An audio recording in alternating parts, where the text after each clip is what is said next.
Y'all already know what time it is, man. We about to get it started. We got a hell of a show coming up for you, man. We got former Florida State alumni and fullback James Coleman, man, one half of the Sports Den, stopping by. We're going to talk to him. Stay tuned. Respect success, though. Gon' get it from the muscle, nigga. My AR for that head off. I dedicate 100 rounds plus something about my paper. Real niggas don't keep snitches at their table. They eat your song, though. I'ma leave that alone, though. Niggas alive, could've been in. That paperwork never lie. Real niggas never been. And when it come to these bitches, I never trust them. I never love them, I just fuck them. Niggas don't keep it 100 like they say they do. And these bitches ain't good for nothing but a fucking screw. Yeah, these bitches running the street like it's all cool. Y'all know we showing love to Duval County artists in the building before we get started. This right here, Nephew, man, Streets legend, man. Shout out Nephew, Hustle House. Shout out Mob Boss, R.I.P. Mob Boss, Free Song Money, all that. What a real nigga pussy do. They keep it killing when he fuck. I never politics with a pussy nigga. Killers in my arm reach. Don't push me, nigga. I'm the guillotine to a fuck nigga neck. Ain't no secret cash money, cut me a check. I'm talking commas, nigga. I'm talking levels. If we talking rolling shit, nigga, I got several. I'm talking 10 bad bitches on the tour bus. Fuck them all in their mouth before the show in Europe. Yeah. Yeah. You know it? Free birds. Yeah. Going all the way, all the way.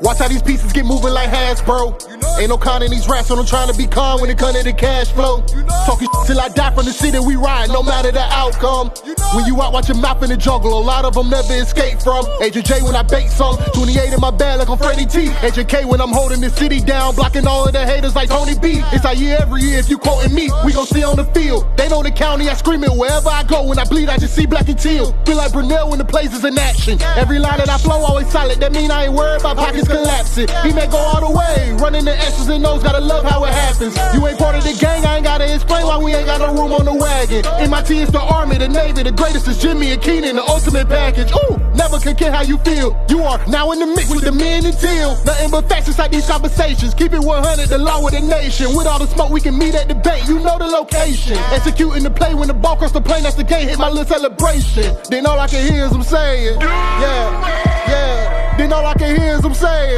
yeah. All I can hear is them saying, ooh. You know it? Yeah. Free birds.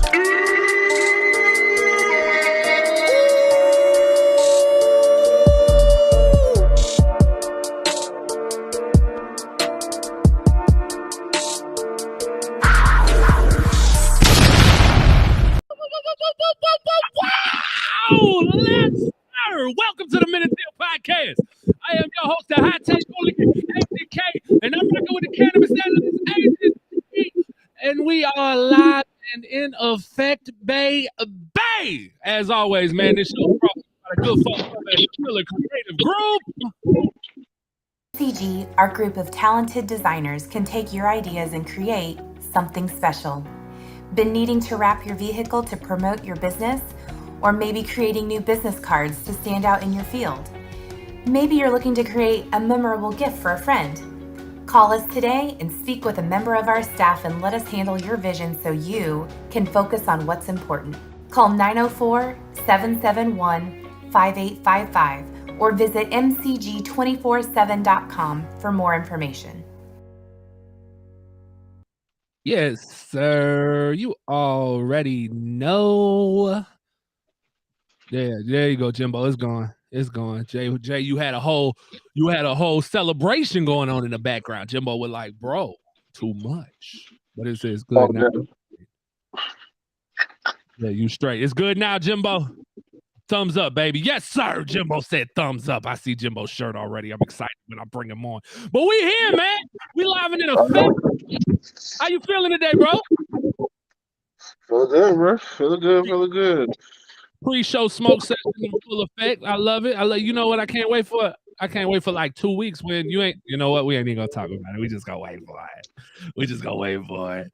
But it's gonna be a beautiful time in 2 weeks. That's all I know. It's gonna be a beautiful time. But We have a hell of a show lined up for y'all today, man. We have former Florida State University, the fullback, big game, James Coleman stopping through the building, man. We're going to talk to him about his NIL situation, charity events he got coming up, all of the above.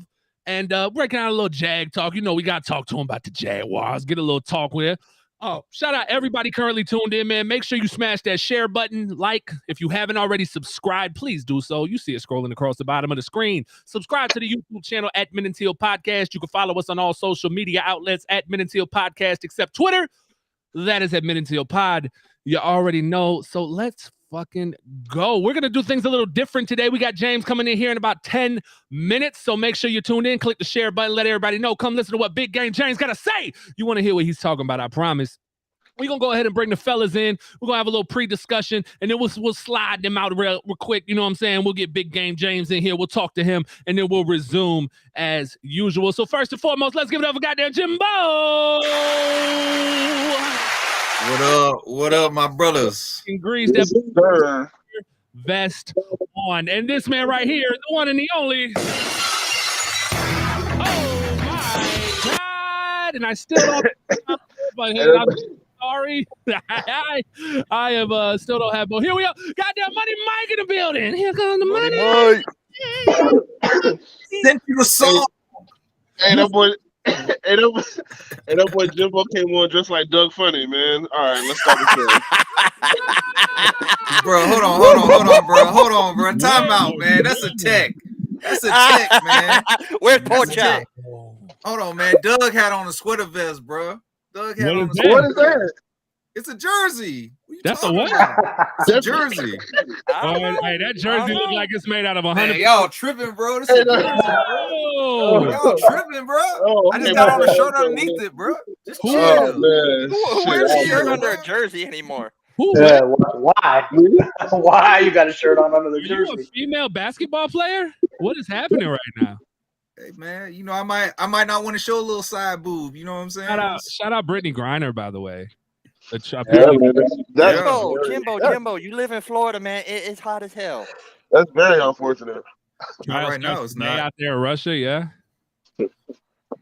I just know. Look at, hey, bro. I hold the same sentiment to old girl who tested positive and couldn't run the Olympics, bro. Like, you know what you're doing, bro. Like, I know what I'm doing, bro, and nothing that I got going on is gonna be imposed by this. But you can't be out here trying to bring shit into different countries. If she tried to just bring one little say that. I would say that because I know what I can and can't do. You left my house with vape pens in a bag. Yeah, because I was flying out of a legal state, and I know I could get through TSA with it because it's legal. But what if they stopped you? Who stopped me? What if they stopped you? You can't take that back. TSA, talking about the TSA in the legal state of where I bought that stuff at. Yeah, they would have been like, "No, I'm allowed. Yes, I can." No, that's not legal. It is. And I'm still going. No, it's not. Oh, that would have just threw it away, bro. There's a way to work around that, bro. There's a way to work around that when you do that. There's nothing you could do in Russia. J. We'd have had to wear free J.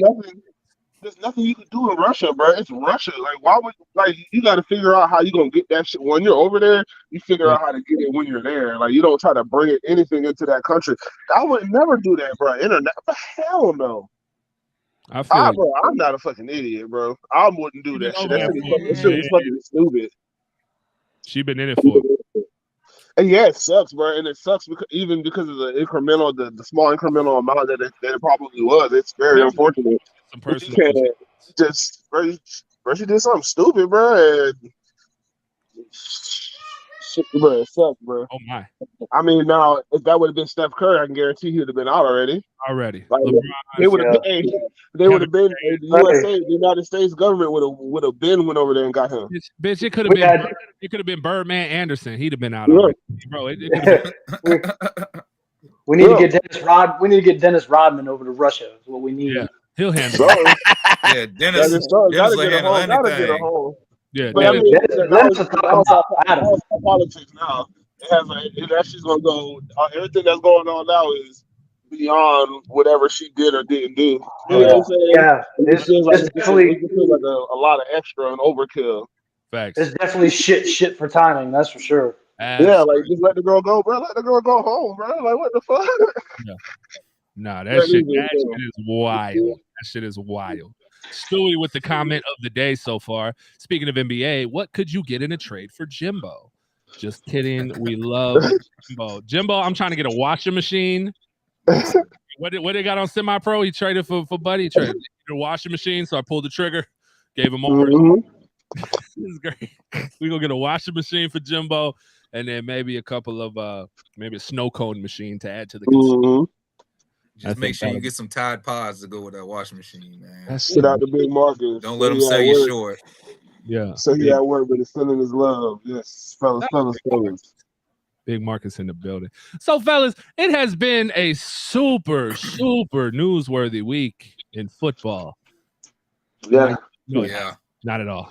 Yes, what are you talking about? Yeah, football. Not football for real. Basketball took yesterday. Basketball. Listen, in the world of sports, period, right now. Sports, yes. Yeah, but football got some news right now too. We have a little bit. We do have a little bit. Deshaun Watson goes through with his settlement of 20 cases. He started the what are they calling it? The disciplinary trial. They already did it. They wrapped it up on Thursday. Yeah. What was his salary last year? Deshaun? Yeah. I have no idea. I'm pretty sure they paid him. Oh yeah, so yeah, bro, $1 million. He think he settled $1 million per case. Remember, he was showing up. Watson was showing up. Yeah. Like at first he wasn't, and then he started showing up. Yeah, I think he made like 30 something last year. Yeah, bro. He probably settled for either between half and $1 million. Between half and $1 million. Yeah. He was like, all right, let's take this 20 million, set that aside. We're gonna take it those. Yeah. What are Vegas bets on how long he's gonna get suspended? Yeah. I haven't seen any odds on that yet. I think but if I was putting money on it, I'd say a year. Like we talked about last week, man. It's going to be a year. Have you seen the reports come out that NFL would accept 6 to 8 games if handed down? No. I have not seen that. The last I saw was that they were looking for a season. That the NFL was looking for a season. Yep. And following that report, there were reports breaking throughout that. It's the NFLPA that wants to lower. Yeah, they want that shit lower. The NFLPA wants it as low as possible. The reports came out though that the NFL would accept 6 to 8 games at minimum. Yeah, take 6. Man, you better put 6. Put 6. Let Buddy go out there. He gotta get that rust knocked off, man. Anybody trying to wait a year to see Deshaun Watson.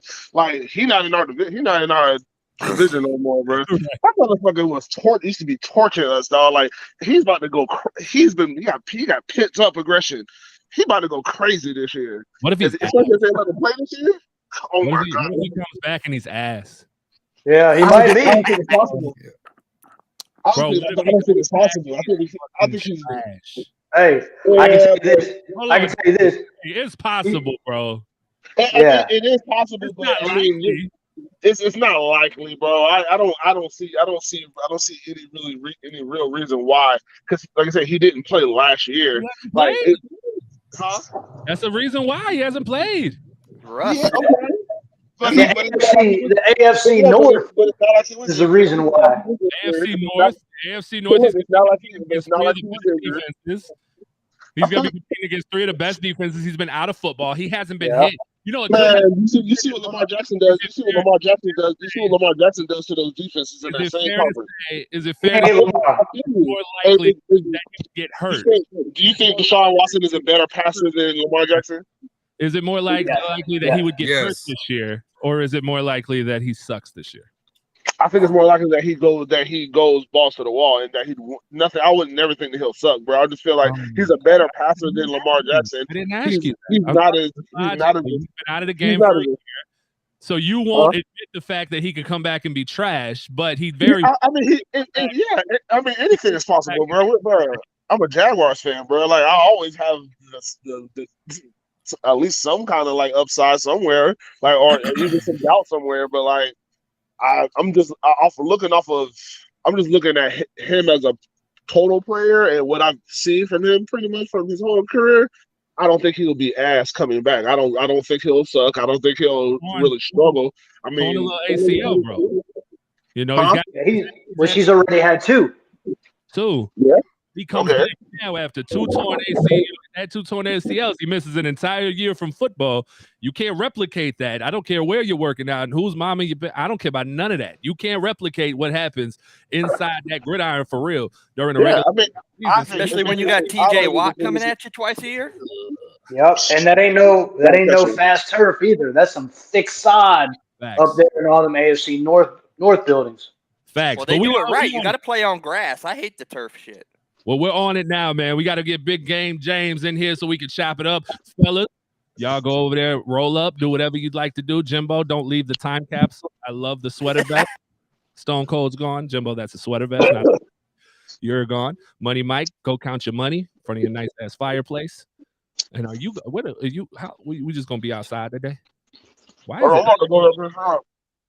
Oh, because we have the comments up. But yeah, no, I'm going to the back cave. No, you're going to the back cave. Before I bring James in, we're gonna go ahead and let you get back to the studio, out of the smoke-free zone. So, ladies and gentlemen, man, we have let me get my voice on. Former Florida State fullback, Mr.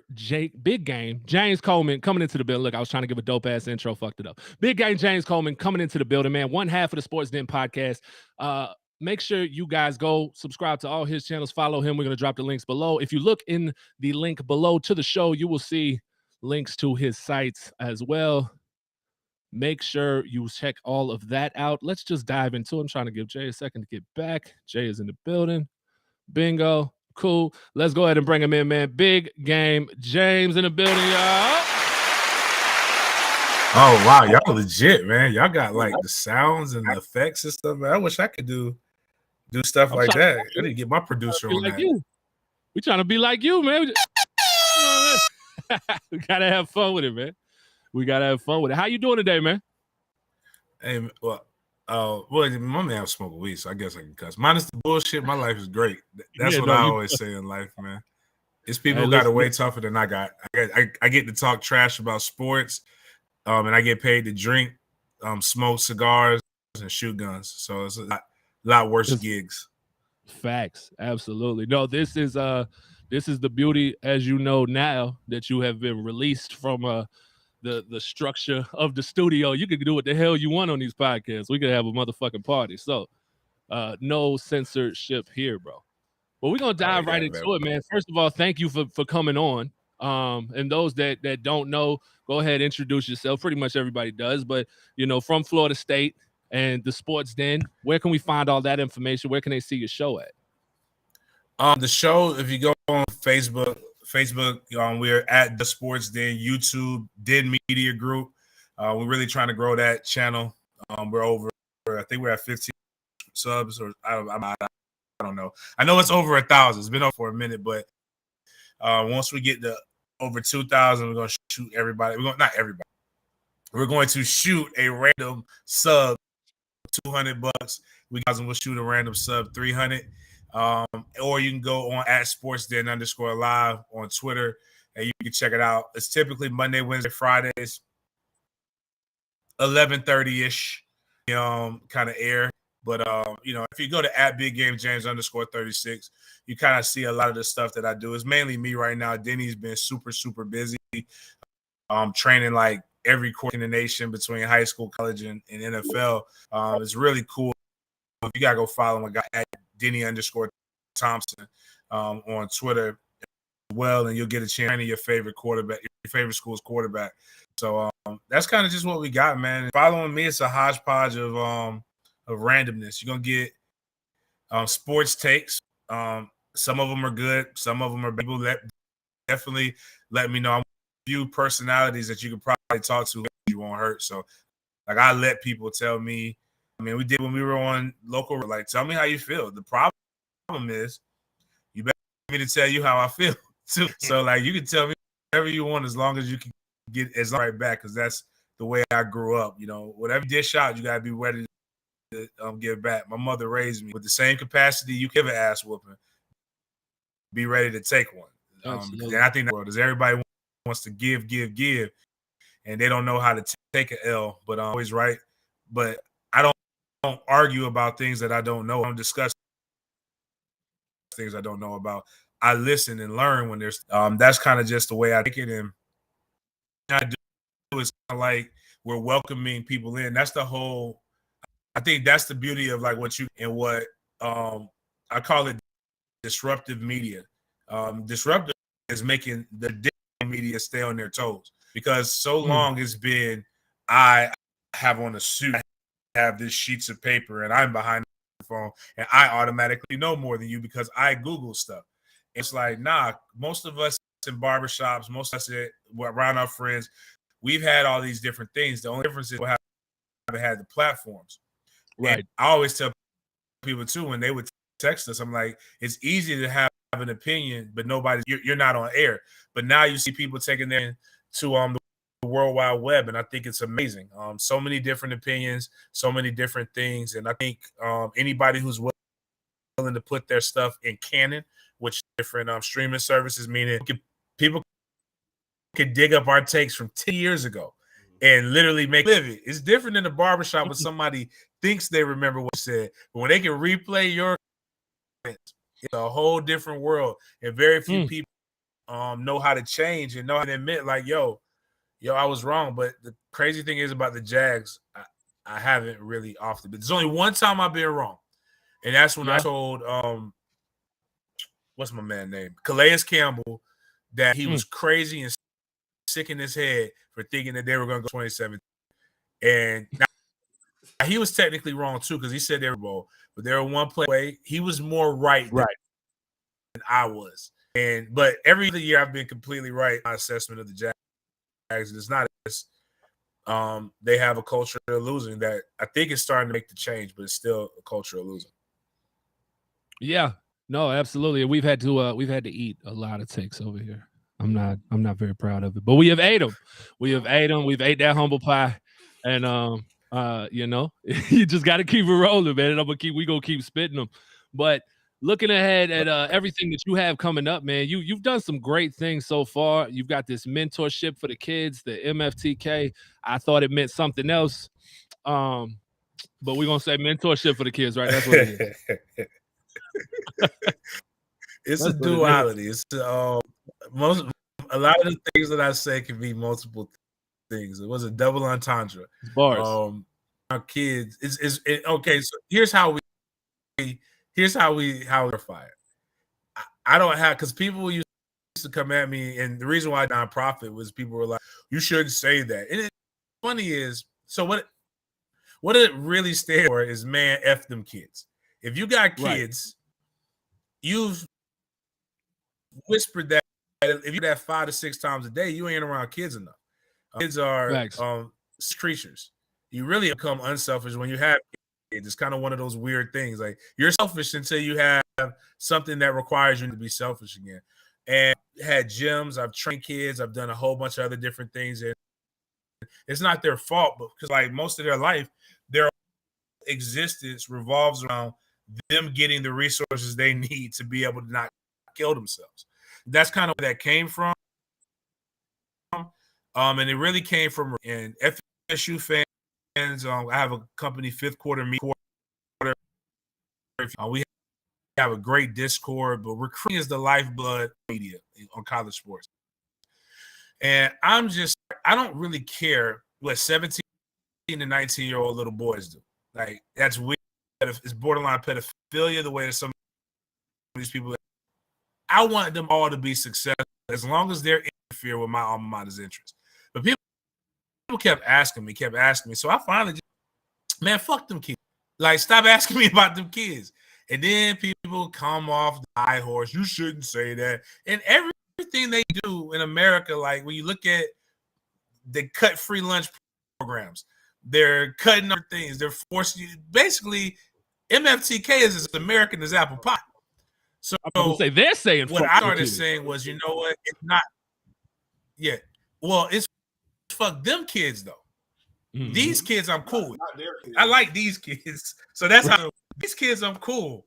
So what we did was we did mentors for the kids. It was funny. Our high school coaches and college coaches wear my gear because they deal with the same thing. And they actually had I won't say what college coach came up with the name, but he would say, we'll just tell the parents it's mentors for the kids.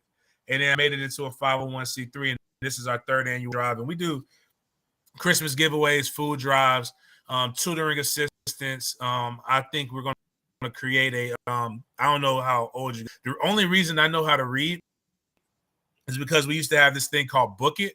I got free pizza for reading. So like that's what create our own version of Book It. When I saw that Jim has a 47% rate of kids in grade reading below level, I thought that was sad. So I'm not a person that's going to wait for other people to do stuff. I'm a fullback by nature. I just run into things until something good happens. So that's pretty much how I'm going. That's how I've done business. That's how I live my life. We're going to keep doing it until it don't work. So right now we've been pretty successful. And that's awesome, man. So that's the James Coleman Community Give Back Weekend coming up in Jacksonville. It's a Saturday, July 30th. You got the backpack giveaway and food distribution. Sunday, July 31st, you have a youth football camp going on. How can people get involved with this? The easiest way, follow me at BigGames_36 or go to James Coleman Give.com, and you'll see a registration link for volunteering, also for getting book bags. If you go to my Twitter, you'll see the different ways to give back. We have Cash App, Venmo, PayPal. Also have we're completely 503, so it's 100% tax deduction. If you write a check or if you give cash, you let me know. I'll make sure we get you the for the tax deduction. The goal is to give 2,500 book bags this year between Tallahassee. It's roughly $36 book bag. I'll let y'all do how hefty the number is. But the cool thing is the city of Jacksonville has gotten behind it.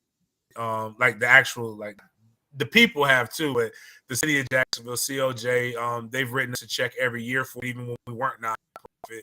I think the Chamber of Commerce is going to come in heavy. Florida State's going to come in heavy.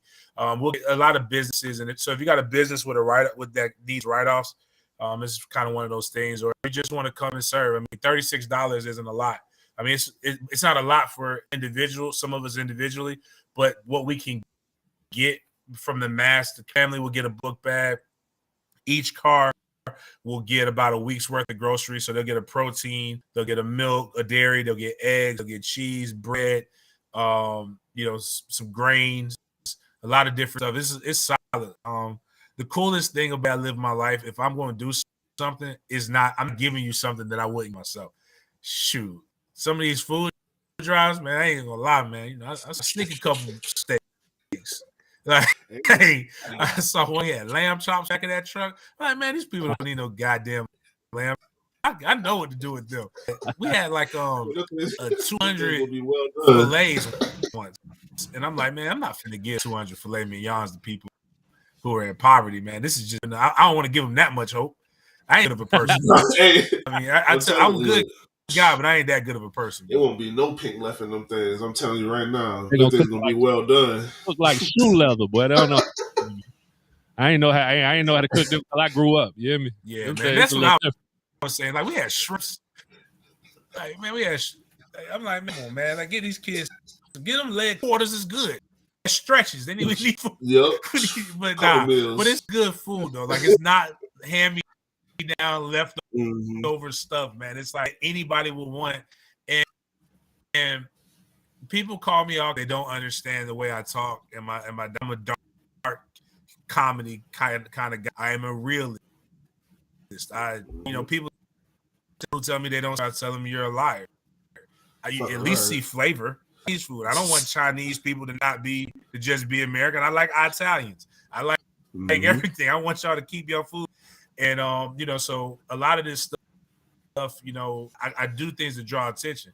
It's people who've come to my book bag. One thing I noticed about quarantine, I noticed about a lot of this stuff, and I know it's not quite why y'all have me on here, but is we paint poverty in a certain light.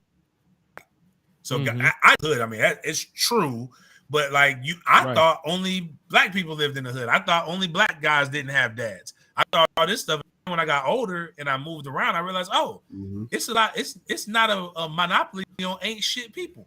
Like it's other. Right. Oh nah, like, white dads ain't shit either. It's cool to see that. And then I found out that it's more black dads that are involved statistically than a lot of other ones. But when I did my book back, my first one guy, it was cats coming up in Lexus trucks, and I wouldn't judge them because people lost their job, people lost their livelihood. You don't know where people are at, and it was a lot of wasn't quite what we expected on the food giveaway part. It was still cool. We're not sitting there looking at black. All right, man, keep going. I'm not sitting there saying, give me your tax returns. You make 100,000 last year, man, get your ass. It's if you come there, you get a book bag, you gonna get this, and it's free. I ain't got time to be looking at all that stuff. When it comes to the football camps, to be honest with you, the last thing the hood really needs is another football camp. But I'm doing it to keep kids active. So these kids addresses, this stuff, a lot of this stuff. I'm doing this so I can keep contact with these kids. So if all they got to do is show me their grades, man. If their grades are decent, the principal and the principal a miscreant or a deviant, man, a gift, a Christmas gift valued up to $30. Whatever they want, they got $30 they can get for them, not for no parent, for them, and for doing good. And the amount of kids that we've had able to continue to make good grades based off of that is the reason why I do. You know, a lot of this stuff is cool. What I'm doing is this. I tell people this: we're gonna have book bags. We may only have, if it's up to me, we're gonna have at least 500 book bags, and people gonna get fed. But that's all I got. I'm giving other people the opportunity to join in so we can do it. So like every year, as long as I got breath, this is gonna happen.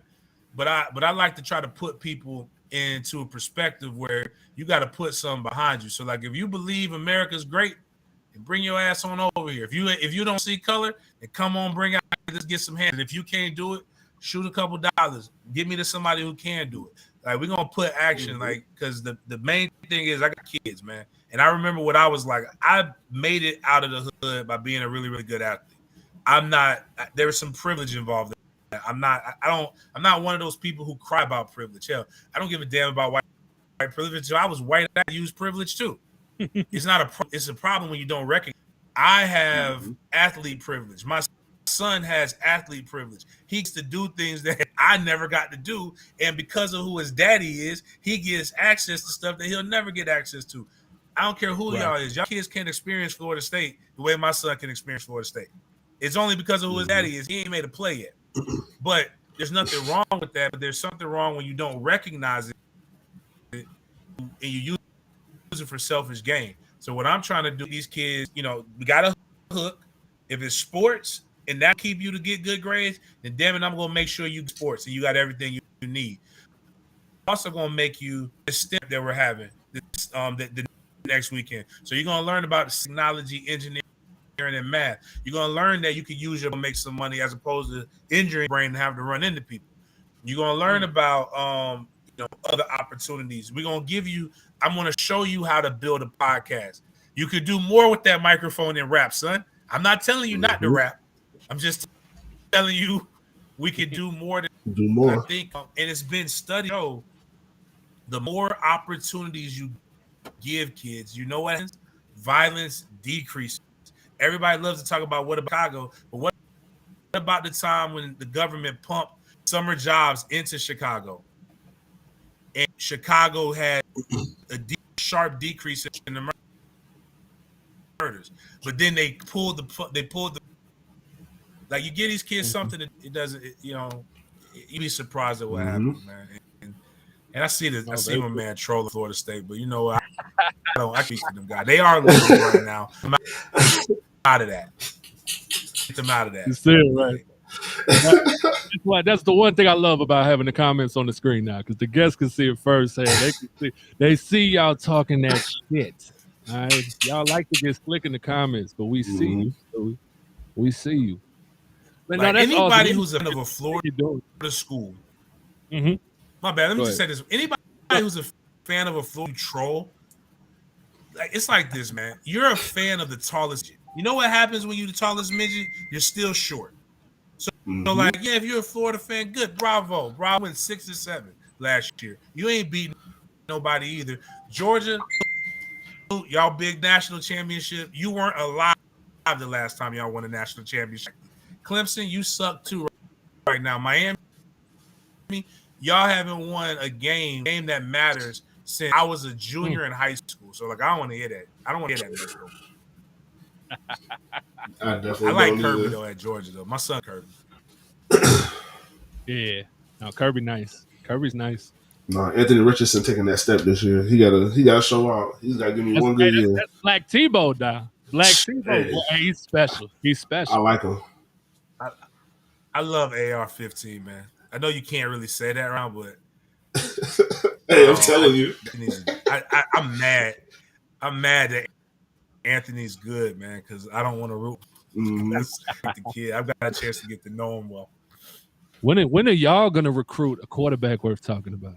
I mean, it seems like forever since Florida State. We got Duffy who was at elite. Our Chris Parsons was the number 8 guy in Elite 11. You know, nobody else had a guy from the state, so we'll see. I mean, I don't know, man. This recruiting is weird.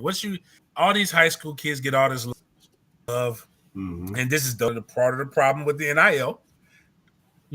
Good or bad. You know, people put too much emphasis on 17 and 19-year-olds to change the fate. You got to develop. It's grown men in college, man. It's grown men in the NFL too. Once you walk in that locker room, man, it's a completely different world, man. Like I was a man. I was a man's boys, and I was actually 17 when I stepped on college campus. But man, when I got in that locker room, I mean, I just turned 18, I think, when we started fall camp. But bro, it was anarchy, man. Like you had to be tough, man. Nobody gave what you did in high school no more. You got to come out here. You got to punch people in the mouth. I think, you know, a lot of stuff has changed, but that still hasn't changed. I look at Georgia, Alabama, Ohio State. A lot of the schools are like doing very, very well. Still very, very. I hate using this term, but very alpha male-ish. Very much so. You got to room. You got to prove that you belong. That's lost with the other schools. They've lost the ability to make these kids submit to a will and then go out there and prove themselves. Yeah. Well, it seems like in the culture of today's America, at least, they don't want anybody to submit. You can't. There's no cowering down or bowing down to a superior position. It's no, I'm the man. You know that Jalen Ramsey syndrome. We ain't gonna go into that, but you know, it's like that now. It's like that now. Everybody want to be that guy. They want to be the big dog. It's almost like they too cool for school, man. And it started to make that turn. I'm 34. It started to make that turn when I was growing up, probably about 18, 19. I started to notice it. It's like you got those cats who are just too cool to get hype. You know, you got somebody giving that heartfelt speech, and they over in the corner like, man, it's that bullshit. Just let me go play. I don't need all that. It's like cats are too cool to get motivated by other men, as though that's seen as weakness. And it's crazy to me. But, you know, go ahead.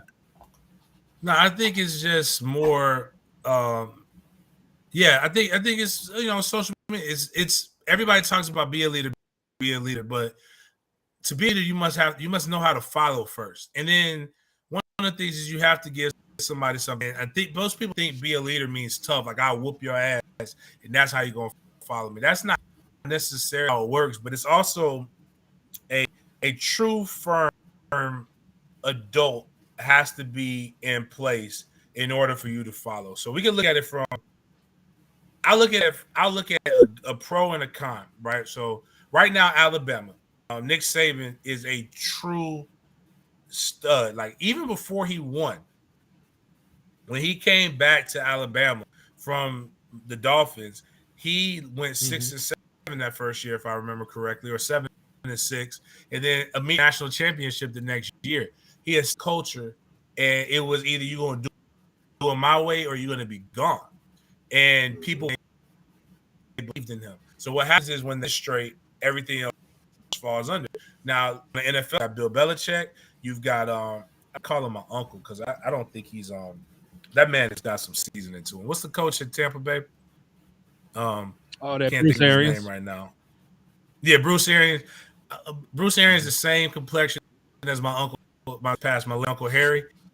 I just call him my light skinned uncle, man. Like, you know, he got my man Royal on the bus, dog. Like, come on, man. Like, I can hang with Uncle Bruce.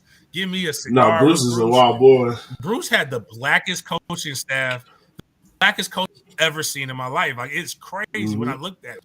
I didn't realize that till I covered the Super Bowl. Looking at the media guy, damn, this man, can he hire a white coach? I wanted affirmative action for white people. Looking at Bruce Arians' coaching staff. Yeah, but I say that to say these guys established. These guys established things. You believe what they're gonna do, what they say, and they have rules. When you now rewind back, we got Urban Meyer, who is a win at all type of guy, which can get you in some situations. But when you to the NFL, where it's real, it's true guys who some of these guys make more money than you. Some of these guys been playing, they don't care. They know him. So where there's no respect for the head, it's anarchy below. So there can't be structure because there's no head. So that doesn't mean that some guys weren't effective head coaches in college or even high school. It just means that you can't have kids on a team that don't respect you. I tell them all the time when I go volunteer in high schools, man, I say, bro, first of all, I tell them straight up. I say, I know about Jacksonville. If you think you finna just wet me up before I get a chance to get you, you a goddamn fool. I'll whoop your. I don't care about this type. Yeah. I'm doing, and then I tell them all the stuff that I could do. I said, you and your dad or your uncles is you can Google me. We can't Google none of y'all. If you want to go to where I need you to go, I tell you to do, and it's gonna happen. But basically, you're establishing that there ain't no friends. I don't need no new friends under the age of 28. There ain't nothing we can do together. You can't drink the liquor I drink. You can't get in the clubs I can chase the women that I can chase. Like we gotta get you up. We gotta get your weight up. So establish that, then things can happen differently. And I think it came with a college mentality that worked. He came not knowing the game. He didn't respect it. He didn't hire the guy matter properly, and then he just did some stuff like the stuff which I don't. That Lambo thing. If he kicks you and you let a man kick you, then kickers aren't people. Besides Mike Hollis. I like Mike. Hey, listen. I don't want to hear shit about it. Sandalwood, his name was Kicker Guy. Still don't to this day. I don't know his actual name. Don't remember. He was Kicker Guy, and that's all he'll ever be is Kicker Exactly. Guy. Like, but if I put it like this, if you kick me, the story would have been James Coleman's suspended Jaguars permanently kicked out of the NFL because Urban Meyer doesn't have front teeth. Like you kick me, I'm kicking you. I'm kicking through the uprights. Matter of fact, I might have got picked up by another team for punting somebody 60 yards. And again, I think the Jags. Now I like Peterson. Peterson has a rapport. Peterson's done before on the NFL level. He's done the only reason he didn't last in Philly was because he didn't he didn't get along with his GM. Yeah. Right. Yeah. No, Peterson was my number 2 choice by far. I was clamoring for Byron before the Urban Meyer hire. This is dating back, that year when the writing was on the wall that Doug would be gone. We were on the show, going over our top coaching prospects we would choose come the end of the year. And Byron was my guy at all. But I knew it was too early for him. And I never thought we would be in position to get Byron because realistically, I never assumed we'd hire a guy and fire him before the season was up. But alas, it happened, and Byron was on the table. And, man, we beat the table hard here. And we assumed and we joined in with the news reports on Twitter. And we had sources telling us the same things that other people had telling them. And we bought in 100%. And then Doug got here. Doug was always number 3 on my list, because I wanted the young coach. So my number 2 would have been Nate Hackett, right? Some more youth, that youth, that brilliant offensive mind type of approach. But Doug, I love Doug. I love what Doug's done in the league. You can go back if any of y'all haven't. Go back and watch the All or Nothing Philadelphia Eagles on Amazon, and you can get an in-depth look at Doug Peterson behind the scenes and watch how he interacts in the locker room. It's truly a beautiful thing, watching how the guys respect him. And you had personalities on that team. Deshaun Jackson, those type of guys were on that team. Deshaun he's out there. Deshaun got a whole record label, be spitting freestyles and shit. Deshaun's a different type of cat. So, there's personalities in that locker room, and you can watch how they mess with Dougie P.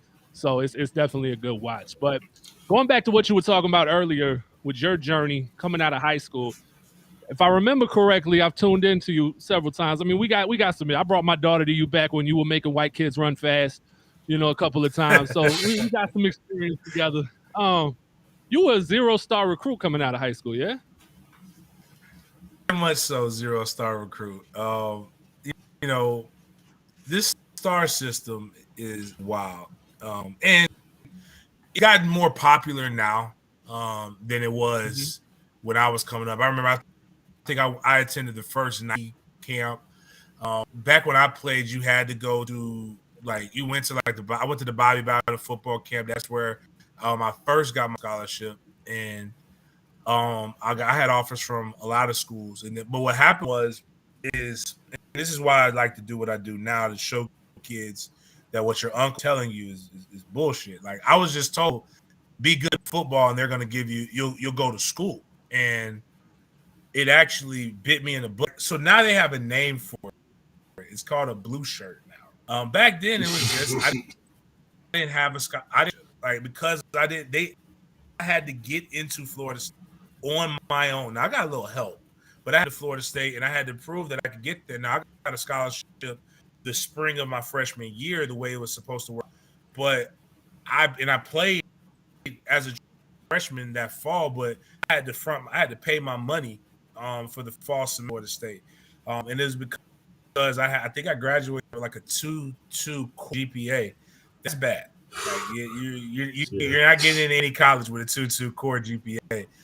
But that being said, I scored a 30 on the AC as a sophomore after I had been partying all night. So I don't know if I really scored a 30 or not, but I didn't test it again. I just took it what they got me. And so what I did though was they had this program called the CARE program. So this is where sometimes being benefits you. They had, and shout out to Mary Coburn, her husband David Coburn, fans would know, was the former AD that just, thank God, terrible AD. It happens. But she created the CARE program, and it was for first generation college students or people with disadvantaged backgrounds, so poor people. And so now my single families. So my mom has graduated from Florida A&M, and I had and she had all kinds of education, but due to her accountability and the responsibility that she felt for having for her kids, she didn't go and work all the different jobs that she could have worked to maybe give us more. She gave me what I needed. We lived where we needed to live. And, she was able to provide enough, but it still wasn't that great. If she would have worked more, maybe we would have been considered class. But I wouldn't have had a mom or dad around. So, but she was make sure she was able to see me on Friday nights for football games. Make sure within reason I could get to different stuff. And I got in a lot of trouble anyway growing up, but she made sure if it wouldn't have been there, I wouldn't be here. So it's wild this listeners that she had to and that she got to pour into her kids. Now she does a lot better now because me and my sister no longer to her. It's like giving her money. But I got into Florida State, did what I needed to do, and then I ended up playing. I actually broke my red shirt at the University of Miami in that ESPN Classic game in 2002, where a freaking kicker missed the field goal. So that's how it goes. But yeah, and I got a chance to. I played one season with the New Orleans Saints. I got as I like to say, I got some coffee and beignets in New Orleans. I ate myself out of the league. The food don't fall into that trap. It's cheap. Don't fall into the trap, man. Yeah, that's Zion. He just signed a new. That's crazy. They gonna do. PA is crazy. All you got when you pay. they're gonna do everything maybe short of blowing Zion to try to keep him there, bro. It don't matter. That shit is they gonna pay it, and he don't. I don't think he even want to play. I don't know what's going on, Zion. That's another day. It's a trip. It's a trip. So you get to Florida State, you get there, and you have you clearly have a solid career at your time in Florida State. And this will segue us into this NIL conversation and you know what you have going on there. For those who don't really understand the NIL, give us your explanation of what exactly the NIL is and what it means to these kids.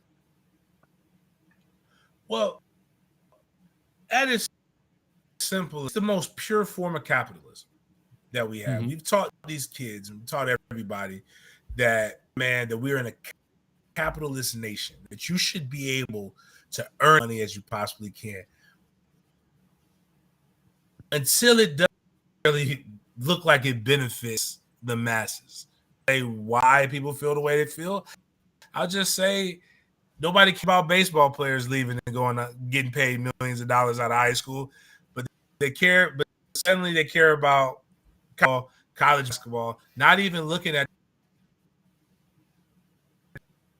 the fact that the real benefit of volleyball, college soccer, women's basketball, basically in the Olympics, but you know but those aren't as prevalent in the South. So what it does is you control your name, and your image. So what does that mean? So like there was a case that I'm kind of now because it's so little, but when I first got that check for $5,000, I really appreciated it. But it was my settlement, my cut of the settlement for a banning case, which basically eliminated NCAA, the video game. And that's the reason I played PlayStation. I don't play it anymore. But the reason why it got eliminated, there was no time limit on how long they own you as intellectual property.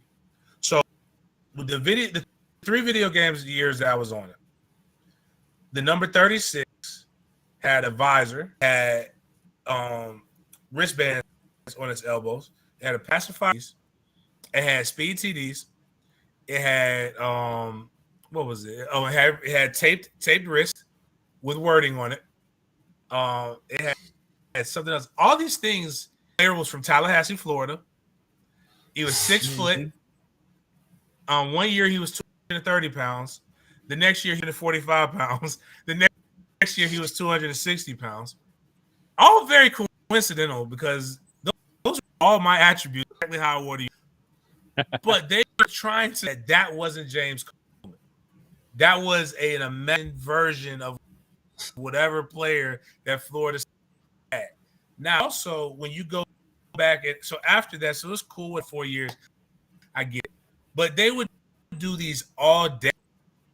So when they did the all decade teams for the 2000, there was a number 36. And number 36 was 260. He was 6 foot. He was from Tallahassee. He had wristbands. He had speed TDs. That number 36 ain't getting paid. You're still using my image and my likeness when I'm not there. And then Anna was being used on. He was being used on these things. So what happened is in the Supreme Court, just in the NCAA, and this is the most American thing. And I talked about this on my show. And I'm a hip geek.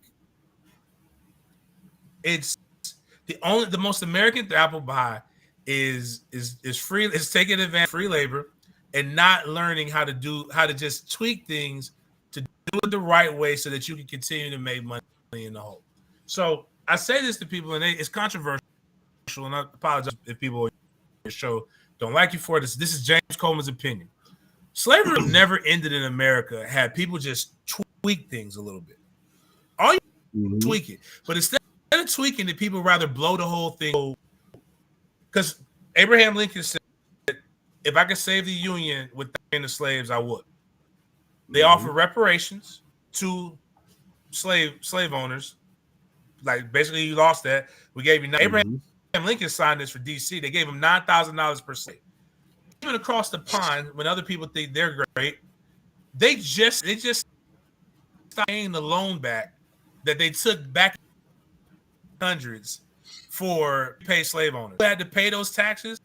People who live in London. So technically, black people were paying taxes to pay their auntie and them back in the day. But I mean, had they just said, you know what, you don't have to be a slave for the rest of your life. If you can't be born a slave, you can't be these things. Like little small, you can buy back your stuff. The Roman way, like you could literally buy back your freedom if you were a Roman slave. There's so many other things that they could have kept this institution in place.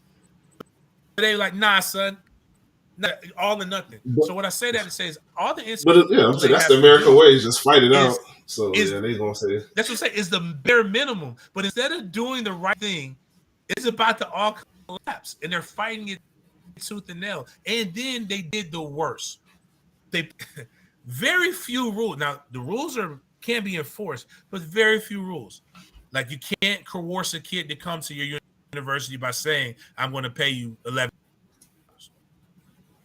You can't pay per interception, per touchdown. You can't. That's illegal. You have to have a clear ask and a clear give. Meaning, I just on your show. You say, James, for each time you come on my show, I'm going to pay you $250. That's the clear ask, and the clear give is $250.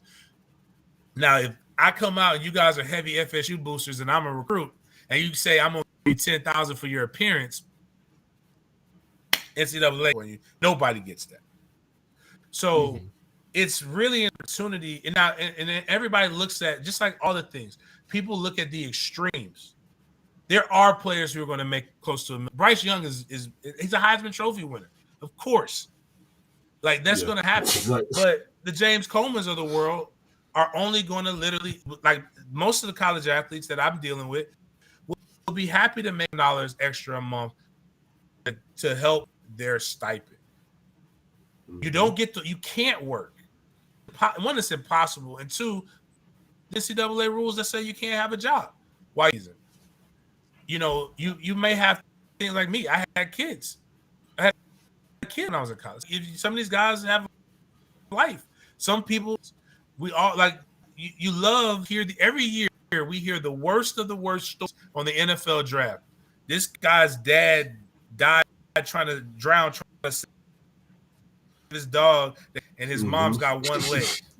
Like that mom can't afford to give this kid the extra stuff. But now you're telling me, like, people are mad that I'm really good at what I do, and somebody wants to compensate me for it. The statistics say this: 2% of all high school athletes go on to play college, and of that 2%, 1% goes on to play in the NFL. But let me tell, if you guys were in the top 2% of podcasters, would y'all, or would you like be just well off? No, you'd be rich. You'd be Joe Rogan. Exactly. Yeah. If you're in the top 2% of all dentists, you're not gonna be. You're just the dentist. You don't even do the work. Your hygienist does the work. You just go over there, click on the teeth, and make sure they're there. Yep, your name's on the building. That's all that matters. Top 2% of all of poke card collectors. You're probably gonna make a lot of that. And what's wilder is this: who are the most upset? The money not even coming. I've had people literally tell me, I'm going to stop being a booster to so-and-so school because they're paying it. Like, the school's not paying them. Agency or some businesses. And what's happening. And that's the difference, right? The schools themselves aren't coming out. I do what I do. Like, the schools themselves aren't coming out and actually saying, "Hey, we're going to give you $10 million to come to this school." It's more so companies and businesses that are associated with said program. So the alumni from the schools who own businesses are able to then say, "We're going to take X amount of marketing dollars and set those to the side and use them for this star quarterback at the program," and then they pay him for promotional purposes. And it's right? not even that too. There's rules. There's rules behind that as well. Like, it can't be, you can't booster. Legitimate. These people didn't become million philanthropists just giving little boys from the hood millions of dollars. The other two is I told this. I had a good NFL. Let me tell you, you want to know what I did with my first NFL check? Blew it. Fucking right. You know what? Ask for people who really think that these these numbers, and I'm going to go. I see somebody talking about Jaden Rashada. That shows me you didn't read the article. Again, 47% of all third graders in Duval County cannot read at grade level. You know why? Their parents had to freaking teach them how to read because of COVID. This is because most of them, and this is no shade, but most Americans can't comprehend past the fourth grade level. That's why when you think about music, why the songs that are the most are the dumbest, sound like nursery rhymes, it's because that's the level that we get. Joel Osteen, have you ever listened to? You know why Joel Osteen speaks like this? It's because if I do this, it seems something very deep, and the parishioners will pay me their money and give me 20% or 10% of what they make because I make them feel good by talking real soft and saying things that make them smart. I say all that to say is the real truth is this. January 15th in the hood and trailer parks across America. What generates during that time? Tax time, baby. Income tax coming. I saw somebody post that people don't, white people don't dress as good as black people. That's because black people take the $10,000 that they get from income tax return and they go to Ross or TJ or whatever and they blow it. City Tree and blow it, or get a car, get something. But you get that money, you blow it. Almost every NFL player, if they get their first check, blow it. Pro basketball, all of them. That research of you seeing ES 30-30s and this generation of 17 to 22-year-olds is the ones that have. No, man, you just want to believe the salaciousness because you're in this love and hip hop era. You're in this social media stunt era where everybody's got it. I'm not saying they're not making money, but what I'm saying is it's not what you think. You see a kid, he signs a Lamborghini deal, and you're saying he has a $250,000 deal. No, he doesn't. He has a lease deal with a dealership. That's a dealer car. And at most, that lease is $2,500. What he has is a $2,500 a month car deal. And he's stupid because I would take the $2,500 a month because you know what the damn insurance for a Lambo is? I got an F-150 and a Subaru Forester on my insurance, and I pay $700 a month. So I can only imagine what that car is. I don't put 93 petrol in anything. Things taking 93 petrol. So that's stupid because now you got to have an NIL deal for the goddamn NIL deal. Yep. And they're making good money, but they're not making life change. And if they're making this kind of money, the one thing everybody say, I want to get my mama out of the hood, get my mama out of the hood. You're making $11 million, your mama ain't going to be in the hood. But your mama's still in the hood. I got a client who I helped the NIL deal that's at FSU. Everybody told me how much money he got paid by the bag man to do that. And his mom is a woman, hardworking. She works 3 minimum wage jobs to make sure she helps to put her son through school. Something it's because you believe the salacious, the Jaden Rashada article by On3, which even Jaden Rashada was like, this is cap. If that article is true, that kid is immediately, and that article put him in jeopardy. Because the one thing you can't do is talk to a collective until you sign a contract. And if you know the exact numbers, that means he talked to somebody.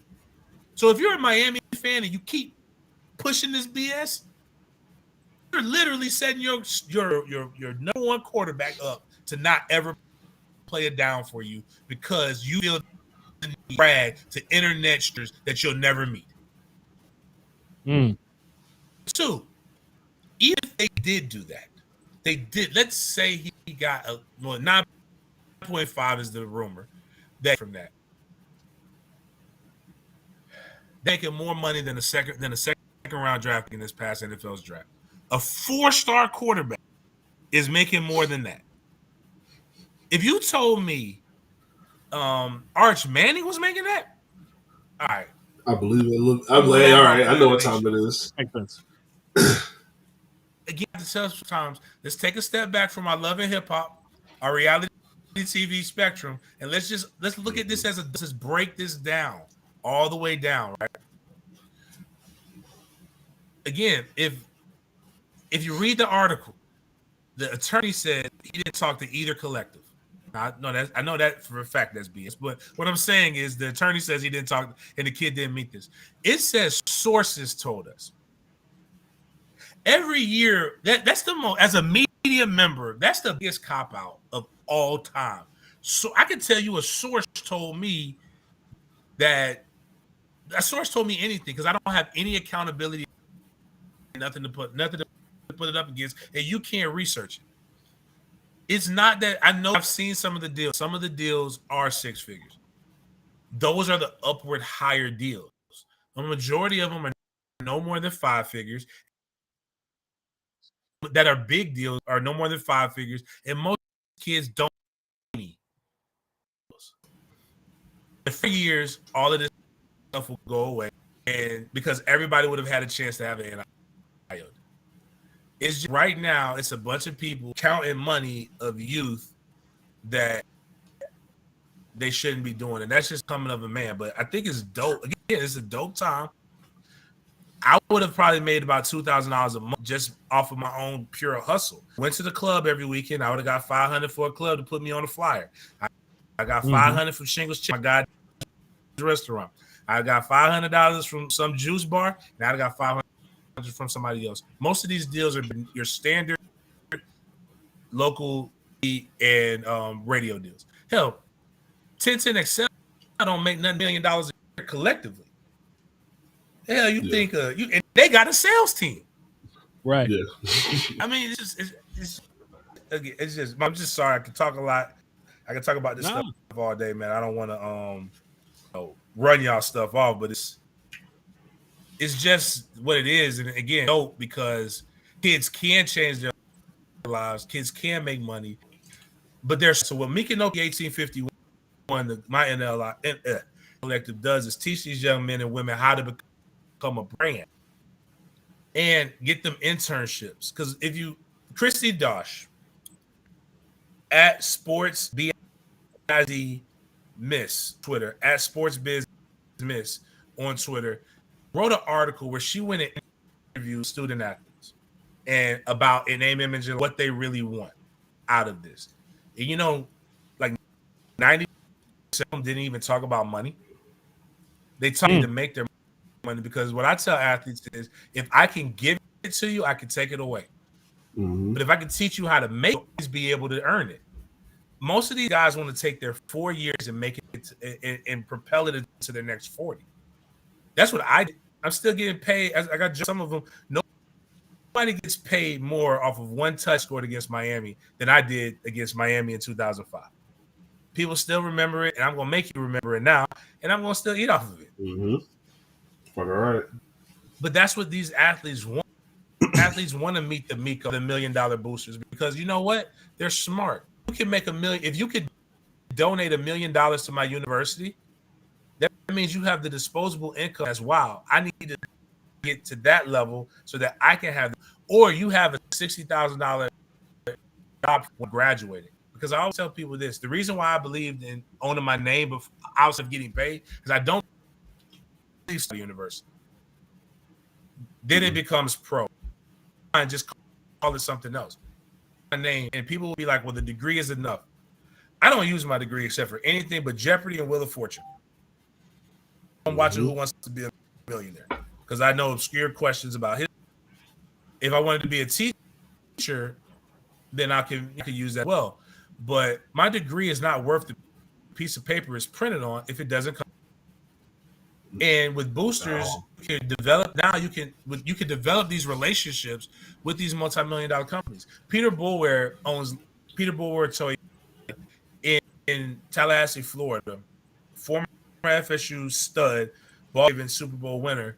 Imagine Peter Boulware now with his expertise in the car dealership, being able to go teach student athletes how to own a car dealership. You can learn that. It's the me giving you a Lamborghini. Let me give you a car, or give you the game to get you a car dealership. Then you can drive whatever the hell it is you want to drive. That's what the name, image, and likeness does. Now, I learned today some pitfalls because there are some things, but that's why you got to teach these kids. You got to help them lawyer up. I heard people say, "What about taxes?" I don't know any taxes, and I make good money. Well, I have a freaking accountant. But if you're really concerned, you're an accountant, show them how to structure their LLC. Show them how they should away if they're making $30,000. Show them at 75. Show 100. Show them at a. It's a lot of people hating, and not a lot of people talk. Like, all you're talking about is all the pitfalls, as opposed to coming out, and that's what name, image, and likeness does. And it's also giving you, the fan or the booster, the opportunity to be able to go do that. Yeah, which it's crazy because it's just like you said, it's like you can have a kid making 35, 40. You don't have to be the most popular player in the world, but if you got a kid in college making 50, 40 grand a year, that kid is rich. I mean, essentially, when you're talking about college kids, I mean, shit, a lot of motherfuckers ain't making 50 grand, you know what I'm saying? And then, so, like I said, the ability to establish a little bit of something, if you can get out of college with a degree and you done stacked up about 150, like, that's kind of pressure. That's kind of pressure coming out of college. You ain't got, so. And it has its own things as well. I mean, just the what's the whole purpose of going to college? Arrested again, exactly, on drug charges. Yeah, and if you go back to Greg Robinson's story, when Greg Robinson came out of Auburn, Greg Robinson was forced to leave college early because he had to save his mama and his brother now, because they was growing up and that they was in that bad situation, and they needed him to save them and pull them out the gutter. And so if you, as I say that because I see Robert say he's worried that quarterbacks or top wide receivers will get enough money in college, they won't need to go to the NFL. And that's something I was going to talk about later, because that is something that I spoke to Jimbo about off the air. I said, well, you know what, if that happens, at the same time, on the other side of that coin, look at it as these kids who feel the need that they have to leave college early in order to get enough money to help mom back at home or to help their damn selves. Well, they'll have a little cushion now. Maybe those kids are now able to go and earn a degree. Maybe we see kids stick it out 4 years. Can I speak on that real quick? Absolutely. Sure. I think that's the thing you're actually going to see, is kids actually stay 4 years now. But I hear a lot.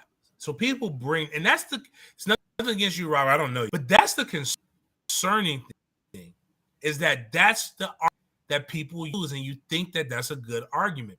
Do you think you can get, again, remember the numbers I just told you? 2% of all athletes make it. Do you know everybody goes and practice every day in high school with the thought process they're going to make it? 1% of that 2% going to the NFL. Do you understand the thought process that be to make it to the NFL just to get a cup of coffee? It is disrespectful to what you think these guys have to go through. It's because you believe it's a game. Monopoly is a game. Shoots and ladders is a game. You roll your ass out there and try to go play with the Jags, no matter how sorry you think they are, and watch how quick you get folded up. By Taven Bryan, who I think is one of the worst NFL players ever played. Yeah. It's a mentality that you have to take when you want to get, not about, like right now, there's a kid that I coach, a 5-star prospect, and he's offers. He's got offers from everybody. Jimbo, Florida State, Florida, everybody's offered him, right? He's not done yet. He wants to be a 5-star.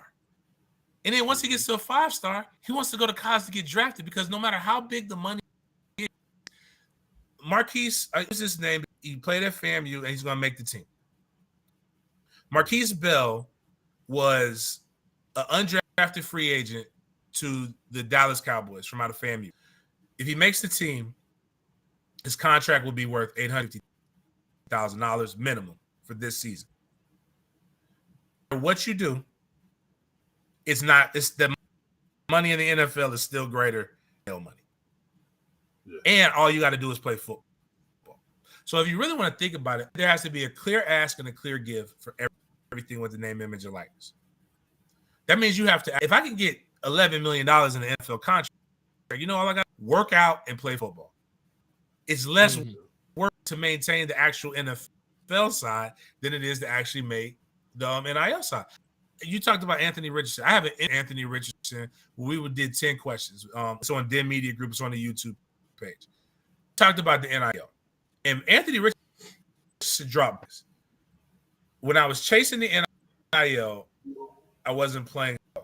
What I found is that if I chase the NFL, NIL will come. The only reason the NIL deals is because you're good.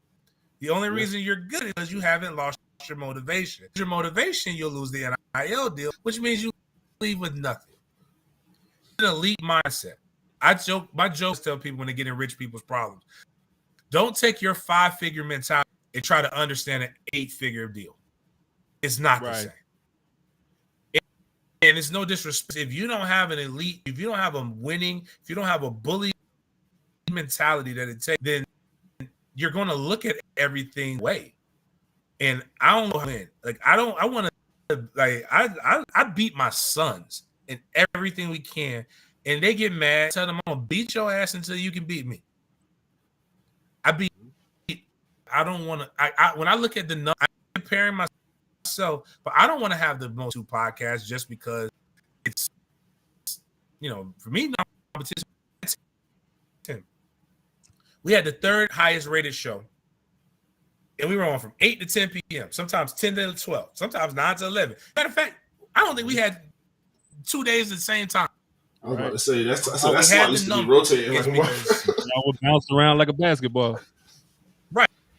But we always had the numbers because we were good at what we did. And the only 2 shows beat us were Jaguars Today, the flagship, the only show that the Jaguars put on their goddamn website that every Jaguar fan listens to, a show which is at 5 o'clock. You can put anything at drive time and it's going to do. Absolutely. There's only 2 shows.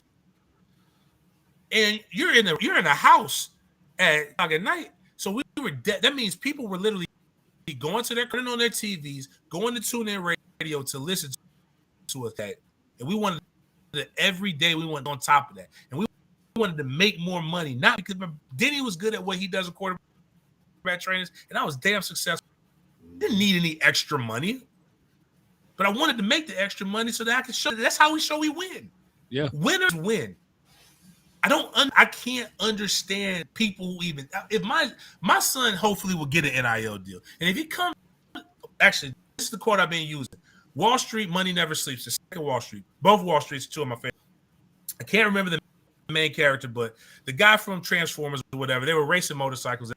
They pull over. He tells the guy who's a successful business owner, says, "What I found is that people have a number that they want to get out at, and it's generally a very specific number." My man looked at him and he said, "It's simply this: more." Kobe didn't say, "I want to win 5 championships." Jordan didn't say, "I want to win 6 championships." Nobody said they wanted to do anything. The thing is winners want to win. And that's the reality of it, man. So I guess I don't have a loser mentality, man. And for FSU fans, Jermaine Johnson, then got drafted by the New York Jets, was actually offered a he said he didn't want it. He said to the NFL, the NFL for veterans that are there right now is to make it the league. And if it's not, they probably won't. They will be a kid that's making an NIL deal. If you're willing to make it to the NFL, go play FCS, go play another level. Those that are coming in, man, they want to make. They want to play, dog. The money, but ain't nobody's couple $100,000 you could go $1 million. Crazy? Would you do that? Not a chance. Nah, I wouldn't. Nah, you just got believe it in the process. Them boys, listen, they don't put everything on the line so far. It's like shit. We about to gotta push it. We're gonna try and max it out. Absolutely. So before you get up out of here, man, you got to tell me what's going on with Boost. Everything's still good with the gym. You still got that? Because we gonna be back down there shortly, man. My daughter's still slow, so I might need to bring her Out through. the game, they're doing. I got out. I so hot. I got out right over start. I dad, man. I just wanted to be a dad. I love it. And now, and a 3-year-old that are very active in sports, spending with other people's home. So when I've accomplished almost everything that I want to accomplish in the sports training world. I got a Heisman Trophy winner, numerous NFL draft, MLB draft picks. Hockey, I got hockey. I had an track athlete, trained the Olympians. It was just like cool when I looked at it. And I said, now I got to for my own kids. And then the media blew up. We have a radio station. I have fifth media doing again. My passion project is giving back to the community. So those I got going on now, but there's still some good places here that they do you know who's like who I could go train with, like, and I keep my foot to the pulse a little bit, and then somebody will come and offer again. They'll offer me a really really nice check to train that kid, and I ain't there yet. Where I want to be as comfortable as people think there's get to where it just be like, oh, that's enough money because more. That's the thing. That's my only number, man. I want to make as much money as I can. No, definitely. Absolutely. Well, hey, man, listen, we appreciate you for coming on the show. Like I said, I'll be back in Jacksonville not too long from now. And once we get the studio set up, we're going to have to bring you in person, sit down, share one of them big-ass cigars you like, and chop it up some more once the Jaguar football season gets to rolling. Man, and no doubt, man. Man, I go where I'm best, man. So always looking to do good. I appreciate you. Love it. I've missed like this. I'm talking to y'all.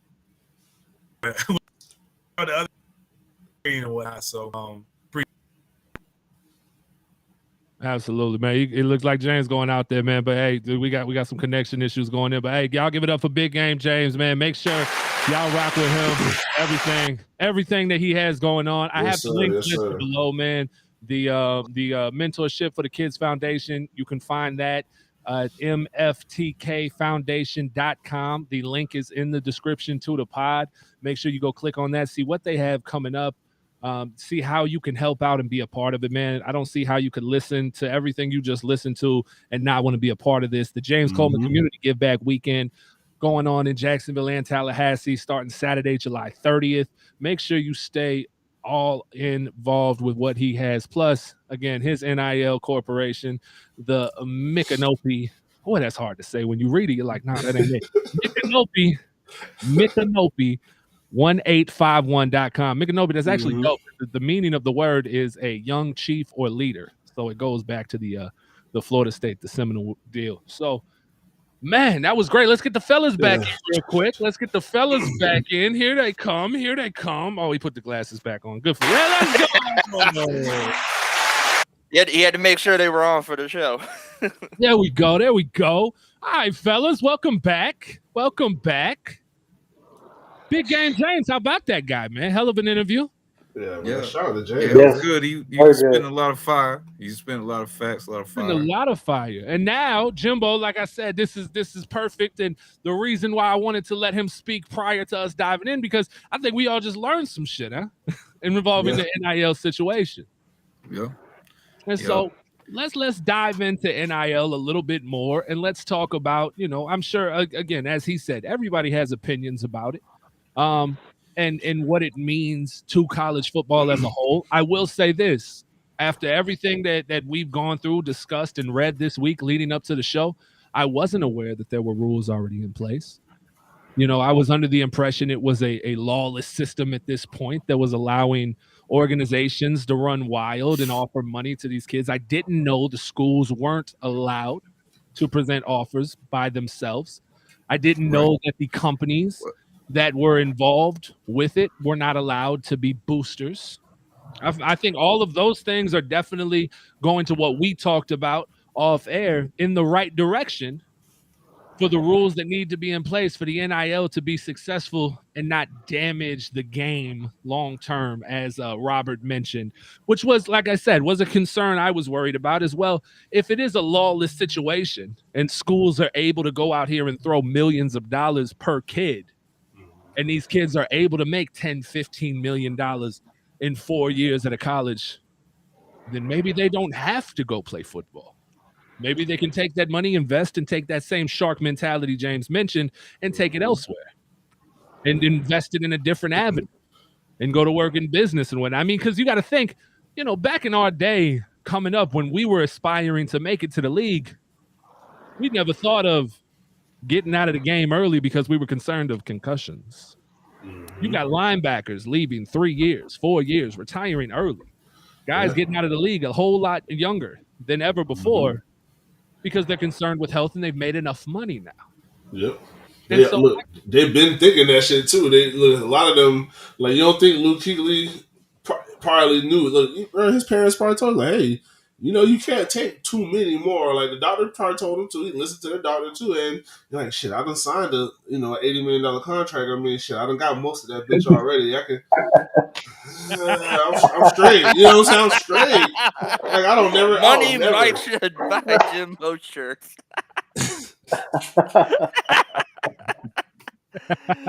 Oh Lord.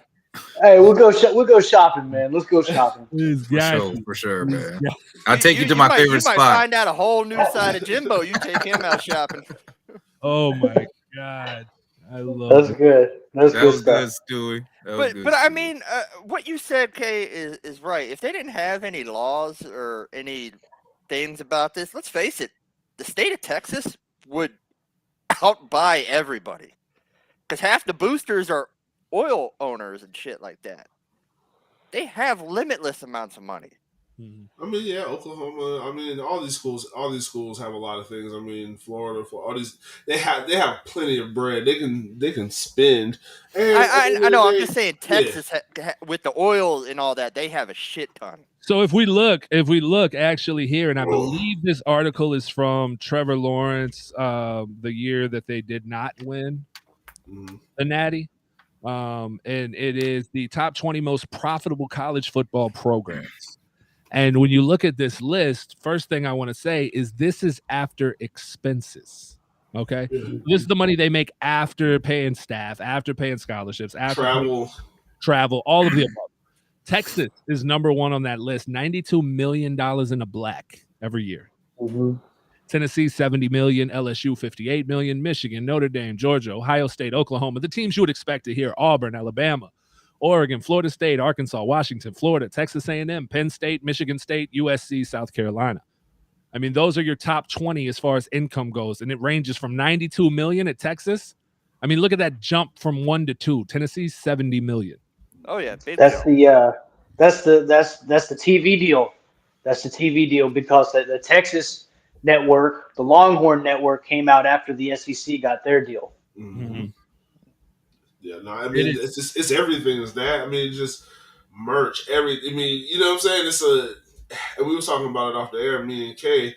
I mean, you understand, bro, football generates a lot of money for these schools. It funds pretty much football funds the entire athletic department, about 85 to 90% of the athletic department at most of these schools.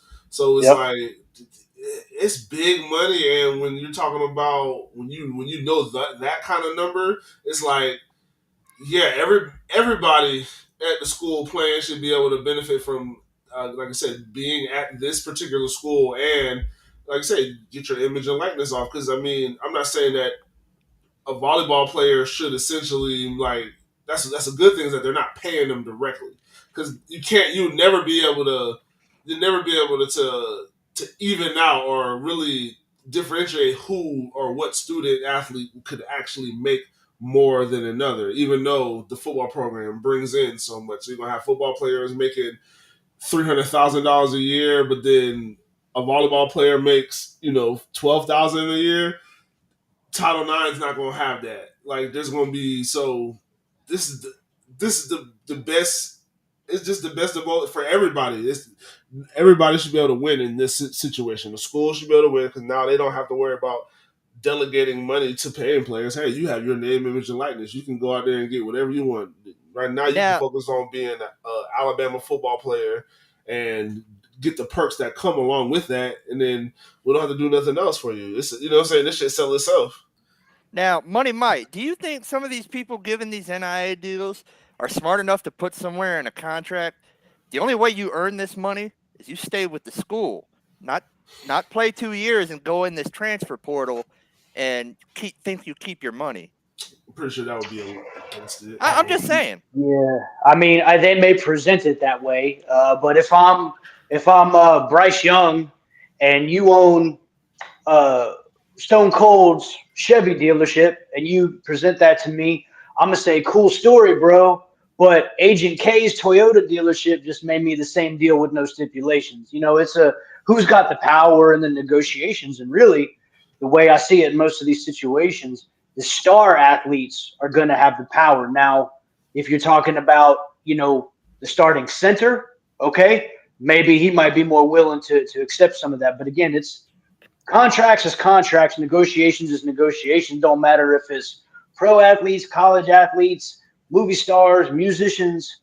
It all depends on who's got the power in each negotiation. Yeah, I just wanted to make that. You got to think about this. If you are that athlete and you are in that situation, you're not going to care. Because if I'm the quarterback over at Clemson and I'm running into issues, or let's go with an actual situation. Let's go Joe Burrow, for instance. When Joe Burrow had signed an NIL deal with some company out there in Ohio, and then he went ahead and left and moved on to LSU, then they take his NIL deal. He was just going to get another one in Louisiana. So that's all that happened. It'll float over. But also at the same time, you have to remember that I think sometimes we look at this through a very small scope, and we're thinking about the NIL as just a benefit for the school to get a player.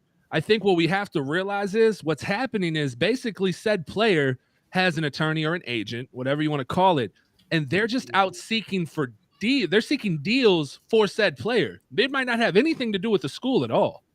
You know, Bryce Young can go out there and now he can get that Gatorade deal. It doesn't matter where the fuck he plays. He's Bryce fucking Young. It doesn't matter if he's at Alabama. It doesn't matter if he's at Florida State, whatever the case may be. So I think that on the national level, the guys who it really matters about, I think those guys, those will be national endorsement deals with no stipulations as such, because it doesn't matter if they're playing in California or if they're playing in Georgia, they're still valuable to that national product.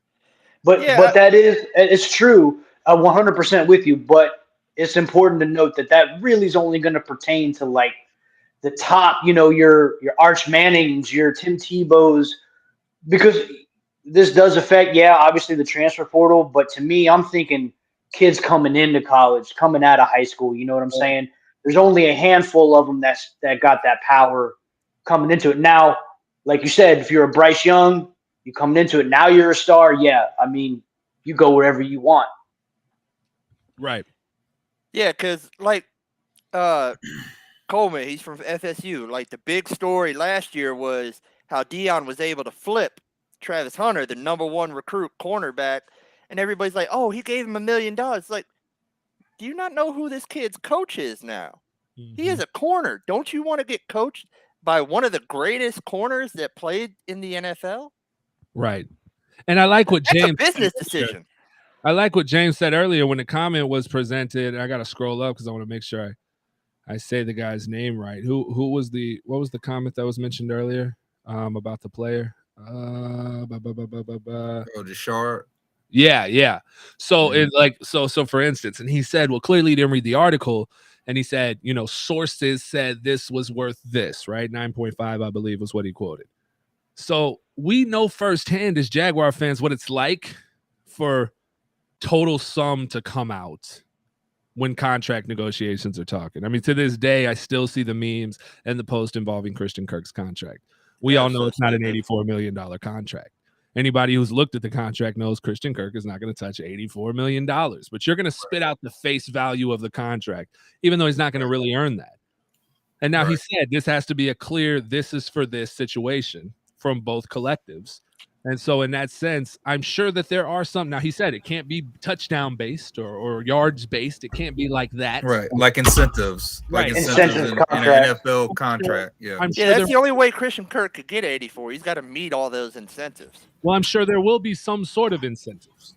And those incentives will be different. I think those incentives might have to do with merchandise. And look, and we talked about it before. If he gets that $84 million, he's a top 2-3 receiver in the league. So yeah, he's not going to get it. What you're talking, one is an employment agreement, i.e. Christian Kirk's. The other one is a marketing deal, i.e.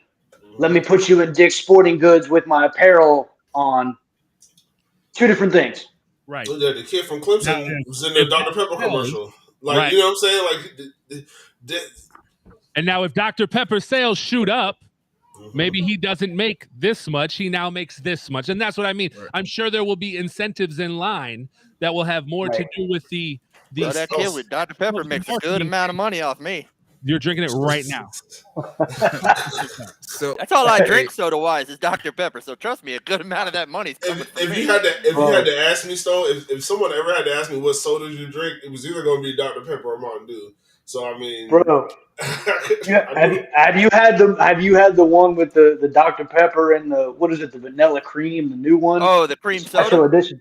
Yes, they got a blue. I seen a blue can somewhere. I need to grab it, bro. I'm a huge cream soda fan, but only the IBC, the classic one. Mm-hmm. But it's got a little good taste to it. But let me tell you something, man. You put a little bourbon in that Dr. Pepper and cream soda.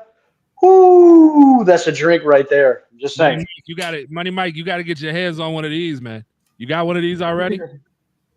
You got one of these jab? Oh man, no. I think we'll need to get one of those. Now this one's autographed by David Garrard. I'll take it. This is from Citrus Distillers.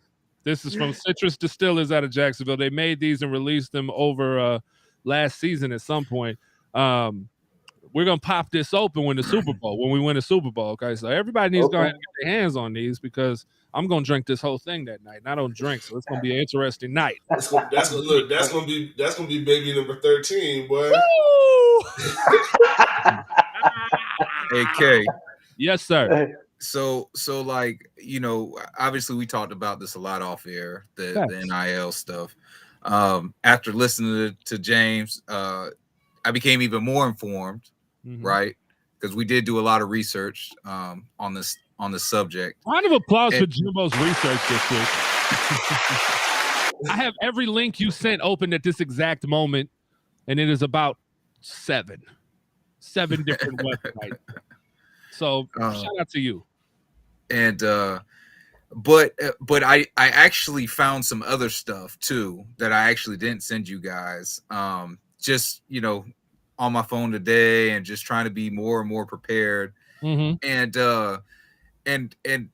one thing that tweaked my opinion is I saw some of these NIL deals, right? And I was like, yo, this is like prison labor almost. Now I say that, listen, y'all, hold on. Before anybody start crucifying me in the comments, you know what I'm saying?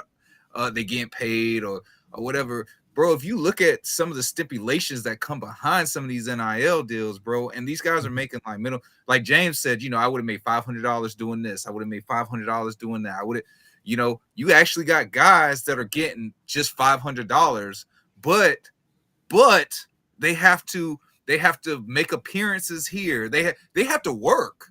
Right. They have to work, and they're only making $500 a month. You know what I'm saying? Like, you know, like, bro, that's not even half of my check.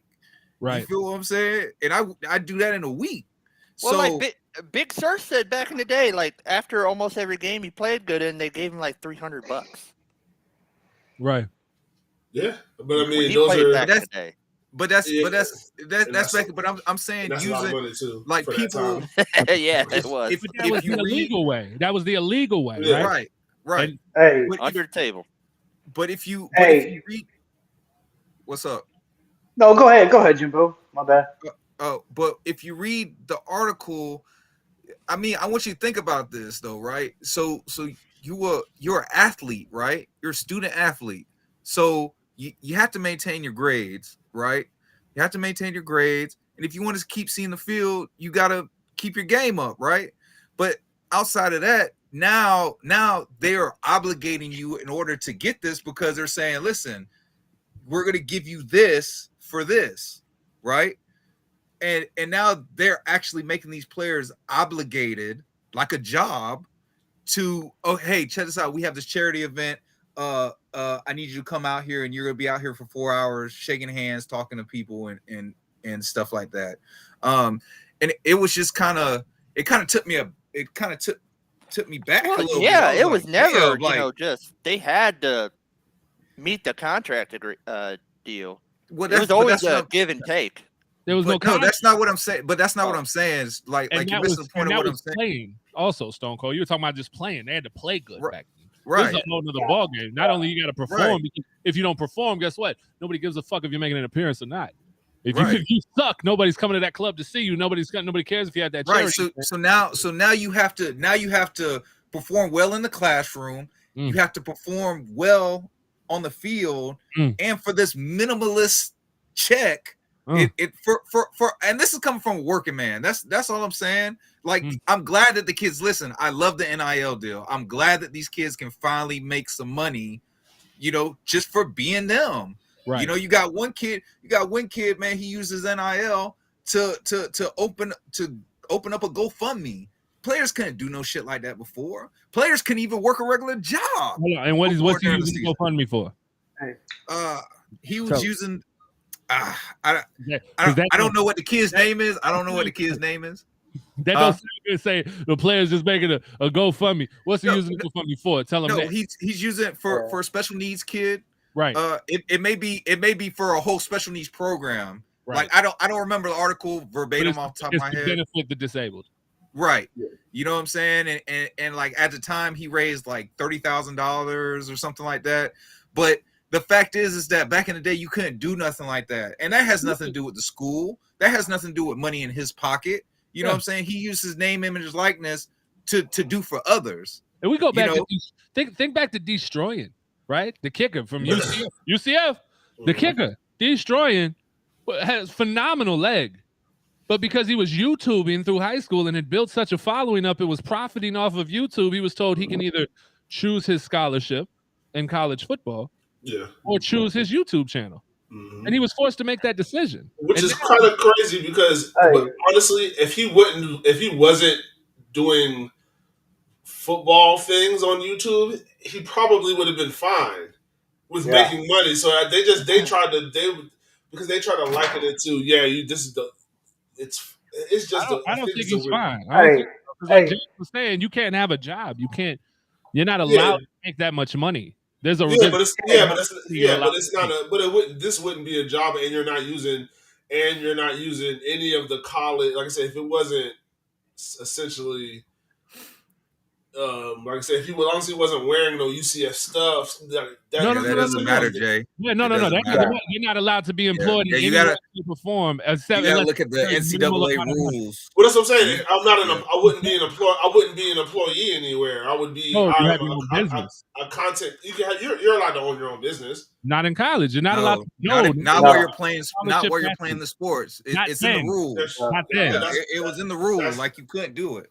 No, you couldn't have a job where somebody paid you tax money. You could own your own business. So that money isn't taxed? Yeah, no, we're not gonna. What are you talking about? People have done it. People have done it. Just had somebody who was explaining to you weren't allowed to make money. You say you weren't allowed to have a job. You weren't allowed to make money. So you telling me guys can have companies during the season? You say you weren't allowed to have. You say he's verbatim was that you weren't allowed to have a job during. So he wasn't doing YouTube during the season. Is that what you're saying? That was. Bro, so he got shit. He got shit. He got shit. Bad, yeah. He got shit bad, but that's not the point. The point, but guys like that shit wouldn't have happened. He was a great kicker. He was a great boom. I mean, like now. Okay, they have these NIL summits now for these kids. So, but mind you, you remember the rapper Camouflage? Yes. Yes. Well, his daughter plays basketball, Yes. and his daughter Didn't she was just perform at that summit? yeah. Too? Yeah. Yeah, his daughter has been on multiple television shows showcasing rap. America's Got Talent. She was on Jermaine Dupri's his rap competition show. Like, she's a performer. Like, she's made money performing, and like this NIL doesn't just now them being able to have NILs is not the reason why she was going to be able to go to college. She can go to college because she's really good at basketball, but she has other things going on outside of basketball that I don't think would have inhibited her to, to play basketball. Now, like LaMelo Not Ball, now. like the balls, like LaMelo Ball, essentially he could have still played college basketball because he never took money to play. He went over there and played for free. He didn't take no money. He was playing in somewhat semi-pro or pro basketball, but he didn't take $1 because his family was able to support him without him taking any money. So I'm like saying, I think there were ways to get around it now, but now it does open up the door for a lot more legitimized ways for these kids to get money, or a lot easier for the kids to get money. McDonald's bags. Yeah, no more under the table. But I mean, that's still happening. Oh, like, 100%. I tell you what, that boy Derrick Henry had that motherfucker. That motherfucker Challenger. Camaro his freshman year. Can I get something off my chest? Because since you bring it up and with the last comment in, there's a lot of different angles we can go with the NIL, and I'm all for it, but personally I do have some qualms with it when it comes to academic side. We could talk about that maybe on another show, a different angle. But the one thing that bothers me more than anything else with this whole conversation is I have not heard one person from the NCAA give a motherfucking apology to Reggie Bush and give that man his Heisman Trophy back right now. Yeah. Right now, give that man his trophy back because he ain't do nothing wrong. We all know he was the best player. That trophy is his. He deserves it. He has been nothing but class. He ain't said anything about it. And like the comment, from us and them said, Todd Gurley got suspended, I think, for championship game maybe or the last couple things. Terrell Pryor for getting a fucking tattoo. Okay, had to miss games. So all them dudes, I think, you can't take it back, but especially the Heisman Trophy Committee needs to come out with a statement and say, times have changed. Reggie Bush, we're sorry. We fucked up. Right. Here's your trophy back. Yeah. Facts. Big facts. Yeah. No, absolutely. Hashtag give Reggie his trophy back. Oh, so look, they would have never got it from me. They would have never got it from me. Facts ever. That bit gone. I'm like, bro, that bit gone. I'm like, bro, that bit gone. I pawned it. Yeah, I pawned it. I'm broke, bro. Sure, sorry. Pawned it. Sorry. Not getting that back. The fuck you mean? I would have been had a replica made already. Gave him a replica. You give him some shit made out of chocolate. It's just got a gold wrapper on it. They bring it to jar and melt. With bricks in the bottom in the base. Bricks in the base. Give some weight. What they used to do at Walmart, is you put the iPad box, throw some penny rolls in there, wrap it back up with the heat seal. There you go. Return that. That's another life. But yeah, so it's Reggie Bush, absolutely. It's funny that you say that because just recently on the NFL Network, they had some highlight games, and going back and just watching Reggie play I remember, God, he was so good. And then going back to that Rose Bowl game, and that's one of the first college championship games like I was interested in, and then I really watched and remember, and that was it was so amazing. I was living in SoCal when him and Leinart and Carroll. I was there during that period, and it was fucking amazing. It really was. That dude was still to this day, in my opinion, the most dynamic, all-around offensive player in college football history that I've ever seen. Yeah. Picture if they use Reggie Bush like how they use Kamara. Picture if they would have did that, bro. We'll see. Sean Payton did now. Sean Payton, because Reggie bounced around. He didn't, he had done a little bit was in Miami. But it was when he went to, people forget, he won that Super Bowl with New Orleans, and he was a big part of it because Sean Payton was the only dude who knew how to use him. He was kind of like Kamara before Kamara. Kamara, right? Yeah. It's just that offense was used, but not in the way it is now. Right. No. You know, if he was used like Kamara, like Christian McCaffrey, if he was used, like, could you imagine Bush the Kansas City Chiefs right now? Oh my God! Like young with Reggie, young Reggie with Andy Reid right now. Like it's a completely different way. Not Andy Reid back with Philly because that was a different offense. Right. It was a different time. The game was different. Put Reggie Bush on that team now. I mean, it's incredible what you would see. Ridiculous. Yeah. Well, put him in that offense with Lamar. Yeah. Oh my God. Oh my God, bro. Woo! Crazy. Absolutely crazy. It's funny that because we're talking about the running backs, and this wasn't on the docket for the day, but looking ahead now, I just want to ask you guys what you think. Have we seen the end of the paying running backs again? Because we've seen it twice now in our lifetime, right? Running backs were getting paid, then they stopped getting paid. And then all of a sudden, the Saquon Barkley, Le'Veon Bell, Christian McCaffrey, Zeke era came, and backs got drafted high again, and backs got paid again. Yeah. Have we seen the end of that? Because every single person I just mentioned hurt. Not one of them have had a great season since getting paid. Nope. Maybe that's the end of it. Go ahead, Mike. Go ahead. I was just going to say we haven't seen the end of it. We might see a lull, but running backs, even in today's NFL, they touch the ball too much to lose importance, even if it's on passes. And there's going to be another Adrian Peterson to come out. You know what I'm saying? There's going to be another Marshall Faulk to come out, Christian McCaffrey. And some of them dudes have had shit luck for real. But tell me right now, if you could draft Alvin Kamara number 1 overall, or at least in the first round, you wouldn't do it. I mean, they still got massive importance to a lot of offensive schemes. Okay, how about this? For the draft next year, what do you think about the kid from Texas, Bijan Robinson? A lot of people have him as a first-round pick. I think you're going to see running backs go in the first round. And I'm not saying you won't see top 10 picks at running back. Yeah, I just think this run that we saw – where we saw the no, I agree. You're talking about like the second contract coming up. Not even just that, we're talking about what it was. Let's go back. It was like Todd Gurley, Ezekiel Elliott, Leonard Fournette. I mean, I might have a few years in between where there's another guy, but we're talking about top 10 picks multiple years in a row at the running back position. When you top 5 picks. Right, and you just weren't seeing that since a guy like AP. You weren't really seeing that, and the second contract. Kenneth Walker got taken in the second round. Right. You weren't seeing these running backs get massive deals, especially with the team they were drafted by. Well, those guys, if you suppose in the NFL, a lot of the times getting that money, like those big contracts, they're supposed to be paying for, I guess, potential. All of it is all supposed to be potential, but you got a guy where he was making whatever he was making being an early draft pick. Those guys balled out for the first 3-4 years, and you know what I'm saying. So they showed that, hey, this is what it could be. It's just, but the nature of that position is that if you're doing very well and producing very well, that means you're getting hit a lot because you're not scoring a touchdown every time you touch the ball.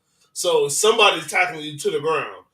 And something gonna hurt. Something gonna happen after a while, bro. You take a whole bunch of them, bro. You get, you get 300 carries a year. You got 1,200 carries on you. That's my point. Is that we have to remember before these guys I just named, you still had AP, and you still had LaDainian Tomlinson. You had the Sean Alexanders. You had the Fred Taylor. You had the Maurice Jones. You had Frank Gore. Frank Gore. And running backs were touching the ball even more then. And they were doing what running backs did, which is run the football. And they were doing it constantly, and the game was different. Now, you don't see that as much. You have a handful of running backs who are used just as much in the passing game as they are in the running game, and that's those true dual threat backs. And they're the featured back, and you get that. But, and I say this because we're looking at that situation coming up in Jacksonville. And it's with James Robinson. You have a guy who would have had another 1,000-yard season and would have been a top 5 running back in the league if he wasn't hurt. And And you're Urban Meyer had a boner for Carlos Hyde. and he was hurt though. He was hurt. We No, know. I'm not doubting that, but like the times he got taken out or he didn't touch the ball that much in games, that's Urban. Yeah, but I think that's a different conversation because that's really deeper than rap than what we know. We weren't in the locker room. Like James said before, at times when we saw less James Robinson than we wanted to, it very well could have been load maintenance. Now, should Urban just come out and say it? Absolutely. But what you just said with him not being in the game, I don't know, 4th and goal, and you give it to Carlos Hyde. Yeah. Right. That's a different kind of question. Absolutely. There's no reason it should go to him. Right. Well, speaking of James Robinson, what would you give him since it's a contract year? That's where I'm going. Is do you think to pay? Now, obviously, he's an undrafted rookie free agent. He's coming off of an injury, but he'll get a team-friendly deal. 100%. Yeah, or if ATN balls out, he's going to get traded. That's a possibility too. Where they got to pay him. Even then, like you said, even if ETN balls out, this kid is going by history. What is the kid from Denver, Philip Lindsay? What is he doing right now? He was the last undrafted guy who's just going crazy. Like we got to kind of see. I look at his game objectively as much as I can, with him as I can, because he's a good back, but just limited. But he's limited. There's nothing that I see that has like a super, super high ceiling. It's all very good. Steady, really, to me, a well-rounded back, which I feel like as long as he's not up, I guess, overselling his ability, I think he can. I don't think we'll have a need to trade him, because that's what you need, certain pieces of certain guys to make teams work. And this is a guy who we know how his college career, like he understands that you got to work. You just got to work harder. He understands you got to work harder. If you come out here and with this year and however this looks, and you have another 1,000-yard season, then you can hold him to the fire. It's just I don't think he'll have another 1,000-yard season. Not in Jacksonville. You have another back here, so just try to get 500, 600, 700 yards in your role, and I think that'll earn you a few $1 million a year. Like we'll be able to give you $7-8 million a year. Like you're not going 6, maybe I don't know what running backs get. You're not going to get 13, 14. Check this out right here. I got you, Philip Lindsay. Just because you brought it up. Yeah. And this is where we're at. It's kind of recent, right? He came into Denver in 2018, undrafted. Mm-hmm. And in 2018, he rushed for 1,037 yards. 5.4 yards per carry, 9 touchdowns. Very James Robinson-esque.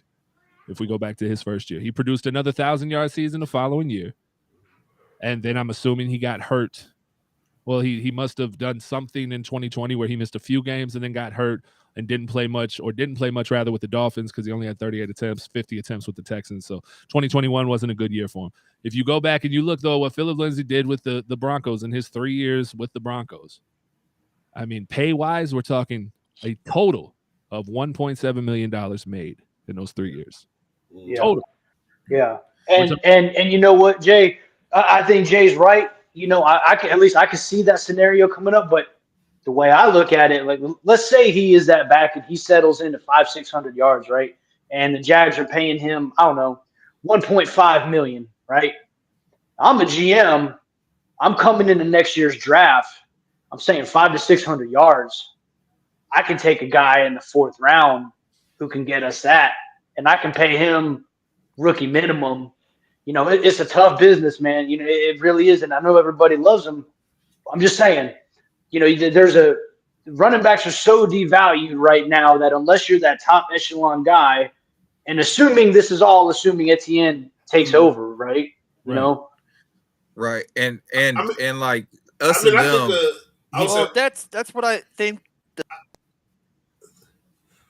I just think a little bit of money is worth trying to keep. Like I said, because football, regardless what the numbers say, football has a lot to do with the chemistry of the team too. So whatever James brings to the team, it may be worth $2-3 million a year. Like, because you're going to have a small window. I mean, you can't really give them the bag. We spent a lot of money on offense, so we're not going to be in a position to like throw a whole bunch of money at him anyway. I just think that when you have proven commodities in this league, and if you don't have to pay him a whole bunch when it comes to like the grand scheme, like I don't want a guy that I draft out of the 4th round and pay him league minimum. I don't know if he'll ever get 1,000 yards. I know what this guy is right here, and I can pay him for what he is and potentially be more than what he is. I know what the bottom is. Like that, potentially 1,000 yards is James Robinson's floor. Like, you know what I'm saying? So if you can get that for cheap, I think you still do that. But right, but yeah. but Hey, like Google, bro, ESPN is so disrespectful. Wow. Y'all gotta hold on. Wait a minute. This is crazy. Y'all ready for this?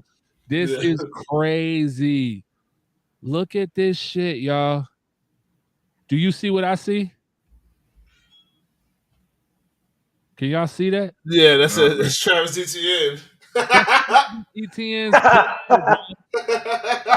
Can you see That's that? fucked up. That's fucked funny. up. I can see that alien forehead. You see the forehead? That is crazy. That's funny. Yeah, hold on. Just so y'all at home can see it a little better, let me take the chat overlay off. That is Travis Etienne's picture. Oh, that's definitely Travis Etienne. Wow. Wow.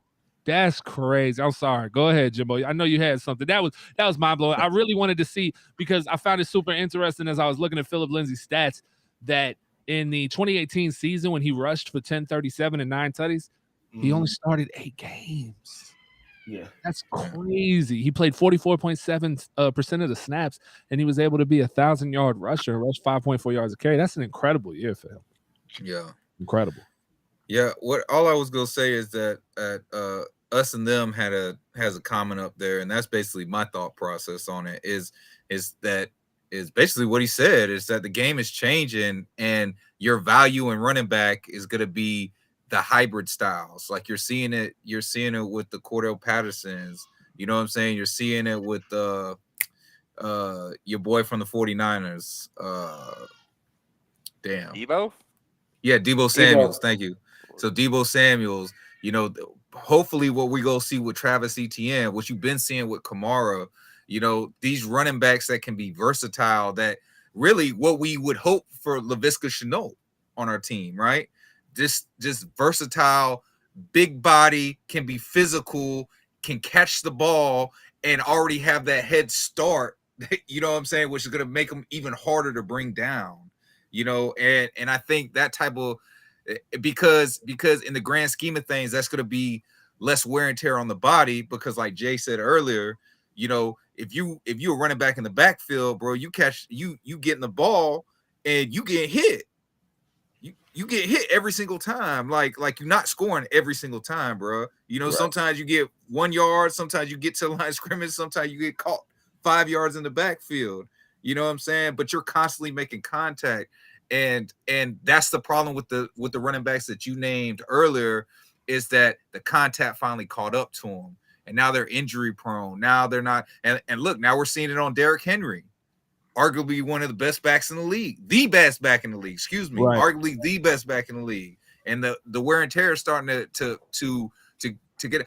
I mean, how has Kamara been super injury prone? I can't. He's had on and offs. He usually misses a few games a year. I know I've had him in my dynasty league, and he's won me a couple This is why I'm asking. So. This is why I'm asking. But like, I can't. But I've never known Kamara to miss half a season. You know, no, not yet. I mean, he kind of dipped out a little bit this year after Jameis went down and the Saints season took a shit. He kind of had an injury. You know what I'm saying? But no, he hasn't missed more than a couple games at a time.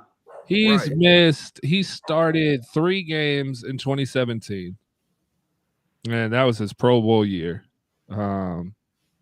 He started 13 games in 18. He started 9 games in 19. And then 10 games in 20 and 21, 10 games as well.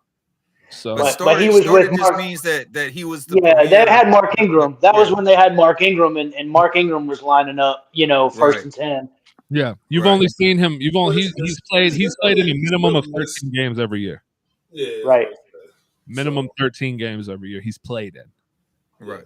I mean, shit, like I said, Yeah, but for this especially year, for his depends how size. long he's suspended as well for him. It's going to be interesting. Right. Getting So in that's that all. fight. So that's how I just see it. Like us and them said, like it's just the value is starting to shift. You know what I'm saying? And you're gonna see these with your. I truly believe you're gonna see that with these younger players coming in because they're gonna see that, and they're gonna be like, okay, I gotta add another some more arsenal. You know, more ammo to my arsenal. You know what I'm saying? I gotta add some new tricks. I gotta be able to. I just can't rely on trucking a person. You feel me? I gotta be able to a person. You know what I'm saying? I gotta be able to finesse a person. I gotta be able to run and catch the ball. You know, I had to be a matchup nightmare. Hey, well, I mean, to your point, look at the transition playoff Lenny's been going through. I don't know if y'all have been following him since he left, but as a Bucks guy, he's been spending time for the past couple years on that jugs machine because he recognized once Brady got there, listen, Brady wants to throw that ball out the backfield. Yep. You can chuck people all you want, but if you want to be on the field for 3 downs, you better learn to catch.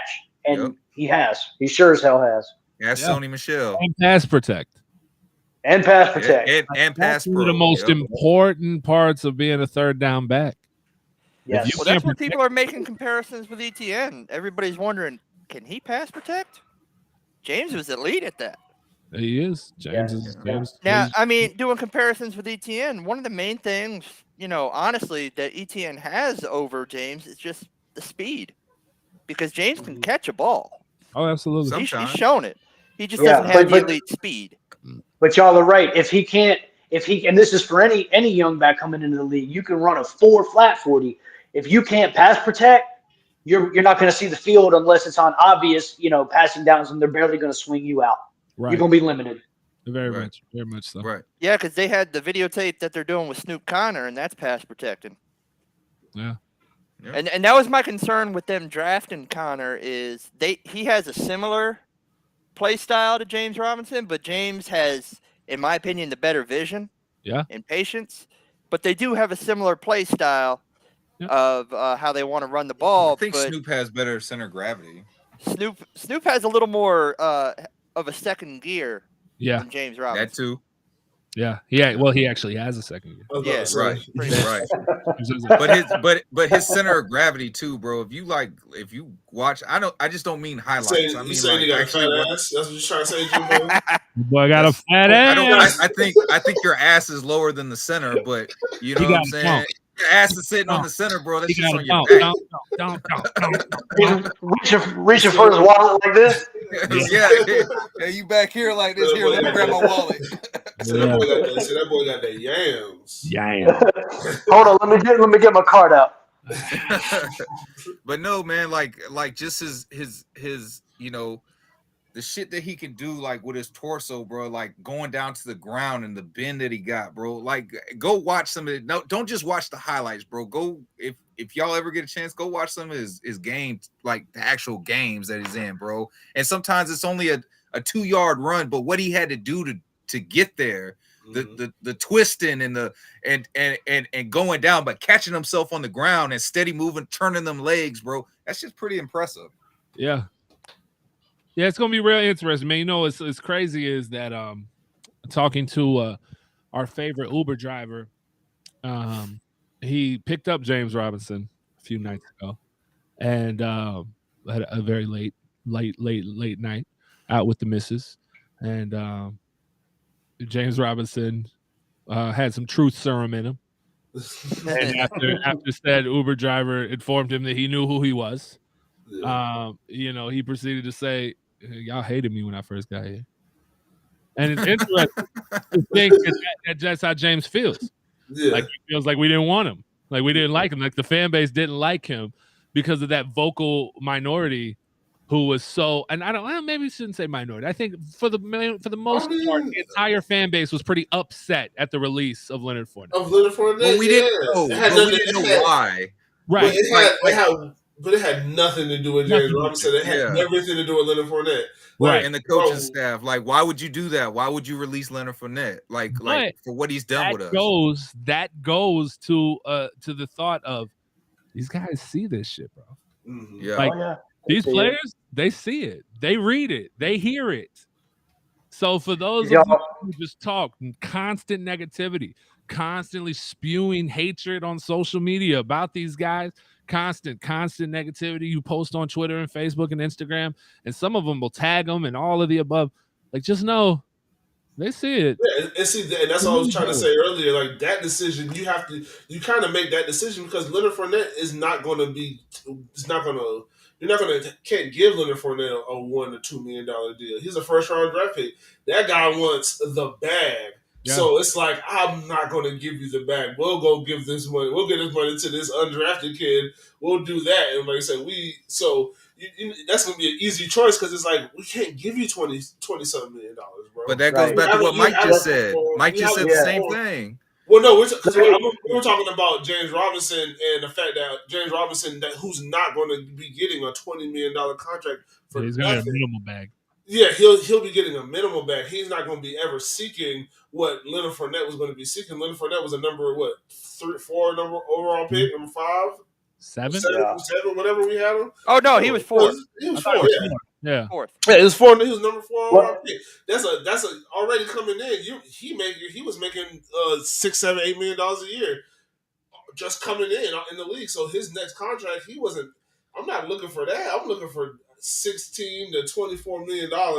Like that's what I'm looking for. But so it was. That compared to league minimum. Yeah, you know what I'm saying? Right, but he got a 1-year deal. He got a 1-year prove deal with Tampa. Here's the thing, Mo. To take it back, he went to go play with Tom Brady. Like that's the difference. Well, hold on, he had to prove it too. Yeah, he had to prove it, bro. Like, we ain't got that Super Bowl without Lombardi Lenny. Let's get that straight. We don't win that Super Bowl without Lombardi Lenny. And that's the thing. But I'm saying he left and didn't get the bag. That's what I'm saying. Yeah, well, he sought the bag this year. Yeah, he sought it this year, but I'm saying, but he had to go on a 1-year prove it deal. Yeah, he had to get the prove it deal. That's because he came off. And my dude showed up fat too, but we ain't gonna talk about that. We ain't gonna talk about that. We gonna say, all right, he knows what he's doing. But he showed up fat. He is his own worst enemy. He is the reason why he has yet to get a bag, because he is so. It's almost like just hood rich. The way Lenny is on social media, bro. Like he'll be in these spaces, he'll be in Clubhouse, and bro, people screen record you. Yeah, they hear the shit you be saying, bro. He'll be in these party chats on Call of Duty. Like Lenny is a wild boy. And he's just out here, and half of it's just his sense of humor and the way he is. But them people with them checkbooks, they looking at this going, this kid a little risky. And then with the attitude concerns and the shit in Jacksonville and the potential blackballing that they say that the Jaguars were attempting to do to him, we can't prove it. We can't say otherwise. But he is his own worst enemy. He's admitted he had maturity issues. He's admitted the way he handled things weren't the right way. Leonard Fournette would be higher paid running backs in the National Football League if it wasn't for Leonard Fournette. Right. Yeah, and Robert is right that he was number 2 until Arians got in his ass. This was a couple years ago, and said, "Hey, you either step it up or you're gone." And you know what, man? To his credit, he stepped it up and he ain't looked back. He has not looked back. The story on that conversation was absolutely amazing. They say Leonard Fournette was basically dragging ass in practice. He wasn't showing out anything. He wasn't doing his part whatsoever. He kind of expected to come in and get the nod over Rojo. Didn't get the nod over Rojo and wasn't taking it very well and was acting an ass and kind of showing that negative personality that Jacksonville was saying he had. And Bruce Arians basically told him, I don't know who you need to call or what you need to do, but you need to take 30 minutes, get the fuck off my field and go talk to somebody and get your head straight. Otherwise, you won't be here anymore. And Fournette says he went and called his mom. Then that he talked to his mom on the phone for a little bit. And she got him together, and that was the redefining moment for him. And that he came back with a whole new attitude and started putting the work in properly, and then playoff Lenny was born. That's an amazing story right there. It's crazy. Mm-hmm. Yeah, and I will tell you this from going to training camp practices last year. and this was when Rojo was there, still, without a doubt, he is the leader of that position group. I mean, you just see it. He leads that position group all over the field in every drill. He really has turned into that dude. I mean, he flipped the switch. That's awesome. That's because mama did awesome. what mamas do. Mama did what mamas do. That's what mamas is there for. Hey, but real quick, let me just go back to Cam Robinson and to talk about, the money and what you originally threw out there. So if you look at it, and we know the Jaguars, Tony Khan, they like their stats. They like all the, the second level looking at stuff, right? Mm-hmm. So I don't know if y'all saw it this week, but Pro Football Focus came out and ranked every team's roster and the individual players, offense and defense, right? Okay. I think we were in the 24 or somewhere in there. Or no, we were in the 28th. It wasn't pretty, but to go to him specifically, okay, they gave him a below average. Pro Football Focus gave him a below average rating. And, I know that there are front office people who look at PFF. And all I'm saying is if you're in the front office and you're statistics based and you're saying, okay, we've got a dude who grades out regardless of the shit end of the stick that we all would see it as, if on paper he's grading out below average, am I not going to be looking to replace that dude for a cheaper alternative? And that's all I'm saying is it's a very real possibility that he may be gone when the contract time's up. Yeah. No, I mean, yeah. Yeah, especially if he can't return to form. Like, obviously, I think the Jaguars are forecasting a little bit, which is why they went and got Snoop Connor, and they were getting the other below average players, I guess I could say, out of the building. You don't know what you're gonna get with, like what everybody's saying. You don't know what you're gonna get with ETN. You don't know what you're gonna get with James. When they hit the field and the season start, like, are they gonna be back at their top form or somewhere close to it? And they got contingencies, man. They got contingencies. So, like, the team already has something sort of in place, something that someone who potentially could step in and fill a void that James Robinson once filled if he doesn't get back to form after this injury. But if he's come in and he gets another 1,000-yard season and he's splitting time with ETN, I mean, the boy's gonna get a contract. I mean, he's gonna be coming up on free agency here soon. So if it's not with us, he might go get a bag with another team. I would love to see him as a Jaguar. He's going to be his biggest promoter right now. You know what I'm saying? Him and his health, like his play and his health is going to be his biggest promoter. And see, we might not be able to afford, he might go hit the free agent market unless they franchise tag him or something. Like, price yourself. You can price yourself out of Jacksonville, but that means you're performing. Yeah. That means you're performing very well. So that's what I'm saying. Unless you're unique, you know what I'm saying? Like, damn, Burt can't catch a break. Let me fuck your head up now, because I went and found this PFF ranking, and PFF analyzes every player and every play of every game for the 2021 football season, and this is how they ranked the running backs. James Robinson offensive ranking placed him at 44th. Damn. Not even a starter. There was another not even a starter. There was another running back on the Jacksonville Jaguar roster who placed higher than him. And that was Carlos Hyde. Oh, that's sad. In the same season? In the same season. This is last year. Fuck out of here. What the fuck? I just would like each one of you to take a guess where Carlos Hyde ranked. If it's higher than James Robinson, and James Robinson was 44th. Jay, you first. 43. Money Mike, what you got? I'm gonna go 42. Jimbo, what you got? Damn, Mike took my number, so I'm Mike took my number, so I'm gonna say 40. You know, I think this is going to be an outrageous number, but I'm going to say 38.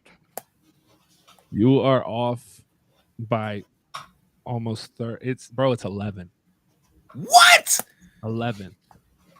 Is that The 11th best running back in the league? 11th graded best offensive score for overall offense. His grade out on offensive possessions. Well, that's because we didn't score that much. That's got to be skewed based on time on the field somehow. Nope.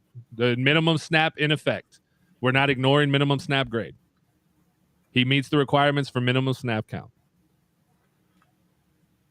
Well, shit. Maybe Urban was on something, man. Shit. Fucked my head up. I'm looking at it. Yeah. We're not ignoring minimum snap here. I have that off. This is literally graded out. So what you're telling me is that my eyes can't compute everything that he did on the field. I mean, just in general, Jimbo. It's a shit team, bro. Yeah, remember, it's a shit team. Will say, that's the whole Moneyball philosophy is, you started in baseball, is the answer to your question is absolutely 100% fucking yes. Your eyes can deceive you. Now, is that true or not? That's the great debate. What the thing is, yeah, remember, right, we talked about it when we signed him back. He was in Seattle getting 5 yards of carry in the backup role. Like, when you're playing with a good team and you don't have a whole bunch of shit around you, this literal shit, because our team was shit. So when you're out there playing with people who are Super Bowl caliber players, your actual talent looks a lot better because you're going to get your 5 yards of carry. I don't know how many yards, I don't know how many times Carlos Hyde had a negative run last year. He might not have got a whole bunch of yards, but he's going to get positive. James Robinson is going to lose you a couple yards in some of those runs, but we had a shit offensive line. So, I mean, to me, it's the 11's kind of shocking, but they watch these games and they grade them based on what that particular person did on that play or on the plays. You gotta keep in mind, this is their grade per run. This is their grade per reception, their grade per pass block, their grade per run block. All of these things are accounted for. So if this could simply mean that Carlos Hyde was an absolute stud on third down, picked up absolutely every blitz properly when he was in pass pro, and when running the ball, did the right thing for the play call. It doesn't always mean that the result is right. I mean, because we can talk about Russell Wilson is one of those quarterbacks that throws some of the lowest probability catch rate passes in the league, and they work. And they catch them. So his PFF grade or QBR might be here, but his quarterback rating overall, his quarterback grade is going to be sky high because the statistics match. So maybe he didn't make the right decision per the play call, but it worked. So that can grade the grade down, but the score up. So that could be that going on. But that still blows my mind, though, because I'm actually looking at his stats. He played more games because Robinson got hurt. Don't get me wrong. But he only had 72 attempts, 253 yards. He averaged 3.5 yards a carry, 1 touchdown, 18 was his longest, and he had 2 fumbles. But you just ignored everything else Kay just said, bro. I know. I'm just saying it still blows my mind. You got to look. I think they also, I could be wrong about here, but I think PFF also takes deep dives and they look at offensive line grades too, and it all kind of factors into that, So if you're getting 3.5 yards per carry behind a shit offensive line, what would that average out if your offensive line was not shit? Would that come out to 4.5, 5 yards per carry? But James is getting 4.3. So I'm gonna guess that the snap minimum is like 25% on PFF. Because Carlos Hyde averaged 26.9% of the snaps. He took 292 snaps. So that's 26.9% of all offensive snaps he took. So for him to be eligible to be graded, in this, he must be just over that threshold. Yeah. I'm going to guess it's 25%. Yeah, because I was just saying, like, when But you look, mentioned people- the yards per carry, James got 4.3 yards per carry for as But that's little only as he one played. aspect of it. Like, Yeah. like No, I understand. yeah. It's just when they brought up that, I was putting in my angle on it. Yeah, That's right. Yeah, but like I said, I know how there's a many lot negative more to But it's this. only but- one. It's Math, that's what I'm is not saying. my. But like I said, but it's at the same time, these are the same people who tell me Brandon, who told me our left guard for the last 3 years was good. He grades out well. I mean, and it's like, yeah, he probably does the right thing most of the time. I said, but his mistakes are glaring and huge, and they get people hurt. So Right. Yep. Absolutely. Well, man, we're a little bit over. a little. little bit. Just a tad bit. Just a tad bit. Yeah. But hey, man, it was a hell of a show, man. It Yeah, was shout awesome out to to get Big Big I Big got Big. my man. work cut out for me tomorrow, Kay, if you remember what I told you. Oh yeah, absolutely. You got to make it gotta- happen, Captain. I got to go up there Ooh, about a butt half hour stuff. early so I could talk to him. You got to shake it happen. Shake it. Ooh, Shake it happen. Prepping for butt stuff, man. I feel Hey, you. if that's what it takes, No, I ain't doing if that. that's what it takes, you No. better take one for the team. Now you got to remember, Juwan Taylor's a bit of a redneck like I am, so that'll be easy. Little All right, Robert. Shout out to everybody, man. Yeah, there go Jersey Jaguar. You tune in tonight. Look at that. Hold on. Look. I got something for y'all. I got something for you. Uh-oh. You got Jersey Jag on here. He'd be too busy to come on the show, but he can tune in. I appreciate you. There you go, right there. Look at that right there. Spitting Jags with Jersey Jag. Every Thursday, 7 p.m. Eastern time on the Relevant app, man. Shout out to those guys. Make sure y'all tune in. If you haven't already, make sure you download the Relevant app for free out of your App Store or Google Play and search for the Jaguars Fanatic Stream. Make sure you follow us on all social media platforms at Teal Podcast, except Twitter, that's at Teal Pod. And subscribe to the YouTube channel at Teal Podcast. Do all of those fucking things. Then, shut up, Robert. I don't care if it's late. We do what we want to, Robert. We don't got to listen to no fucking radio station bullshit like James was saying. Fuck. Yeah, fuck 10-10. Hey, listen, I appreciate all of y'all, man. Make sure y'all go check out the sponsors as well, man. You need something done, go to Miller Creative Group, go to Vibes Inc., go to Anchor Fence and Deck. Shout out Anchor Fence and Deck for real. And shout out Jimbo. They know why. Jalen and Jimbo. Shout out to those guys. Give them an extra round of applause. Fucking love those guys. Anyway, I am your host, the Hot Take Hooligan Agent K. That is the Cannabis Analyst Agent Day. That is Here Comes the Money Mike. That is Jason I to the MBO. Oh, And my shirts. Don't forget my shirts. Boston. And we are out of here.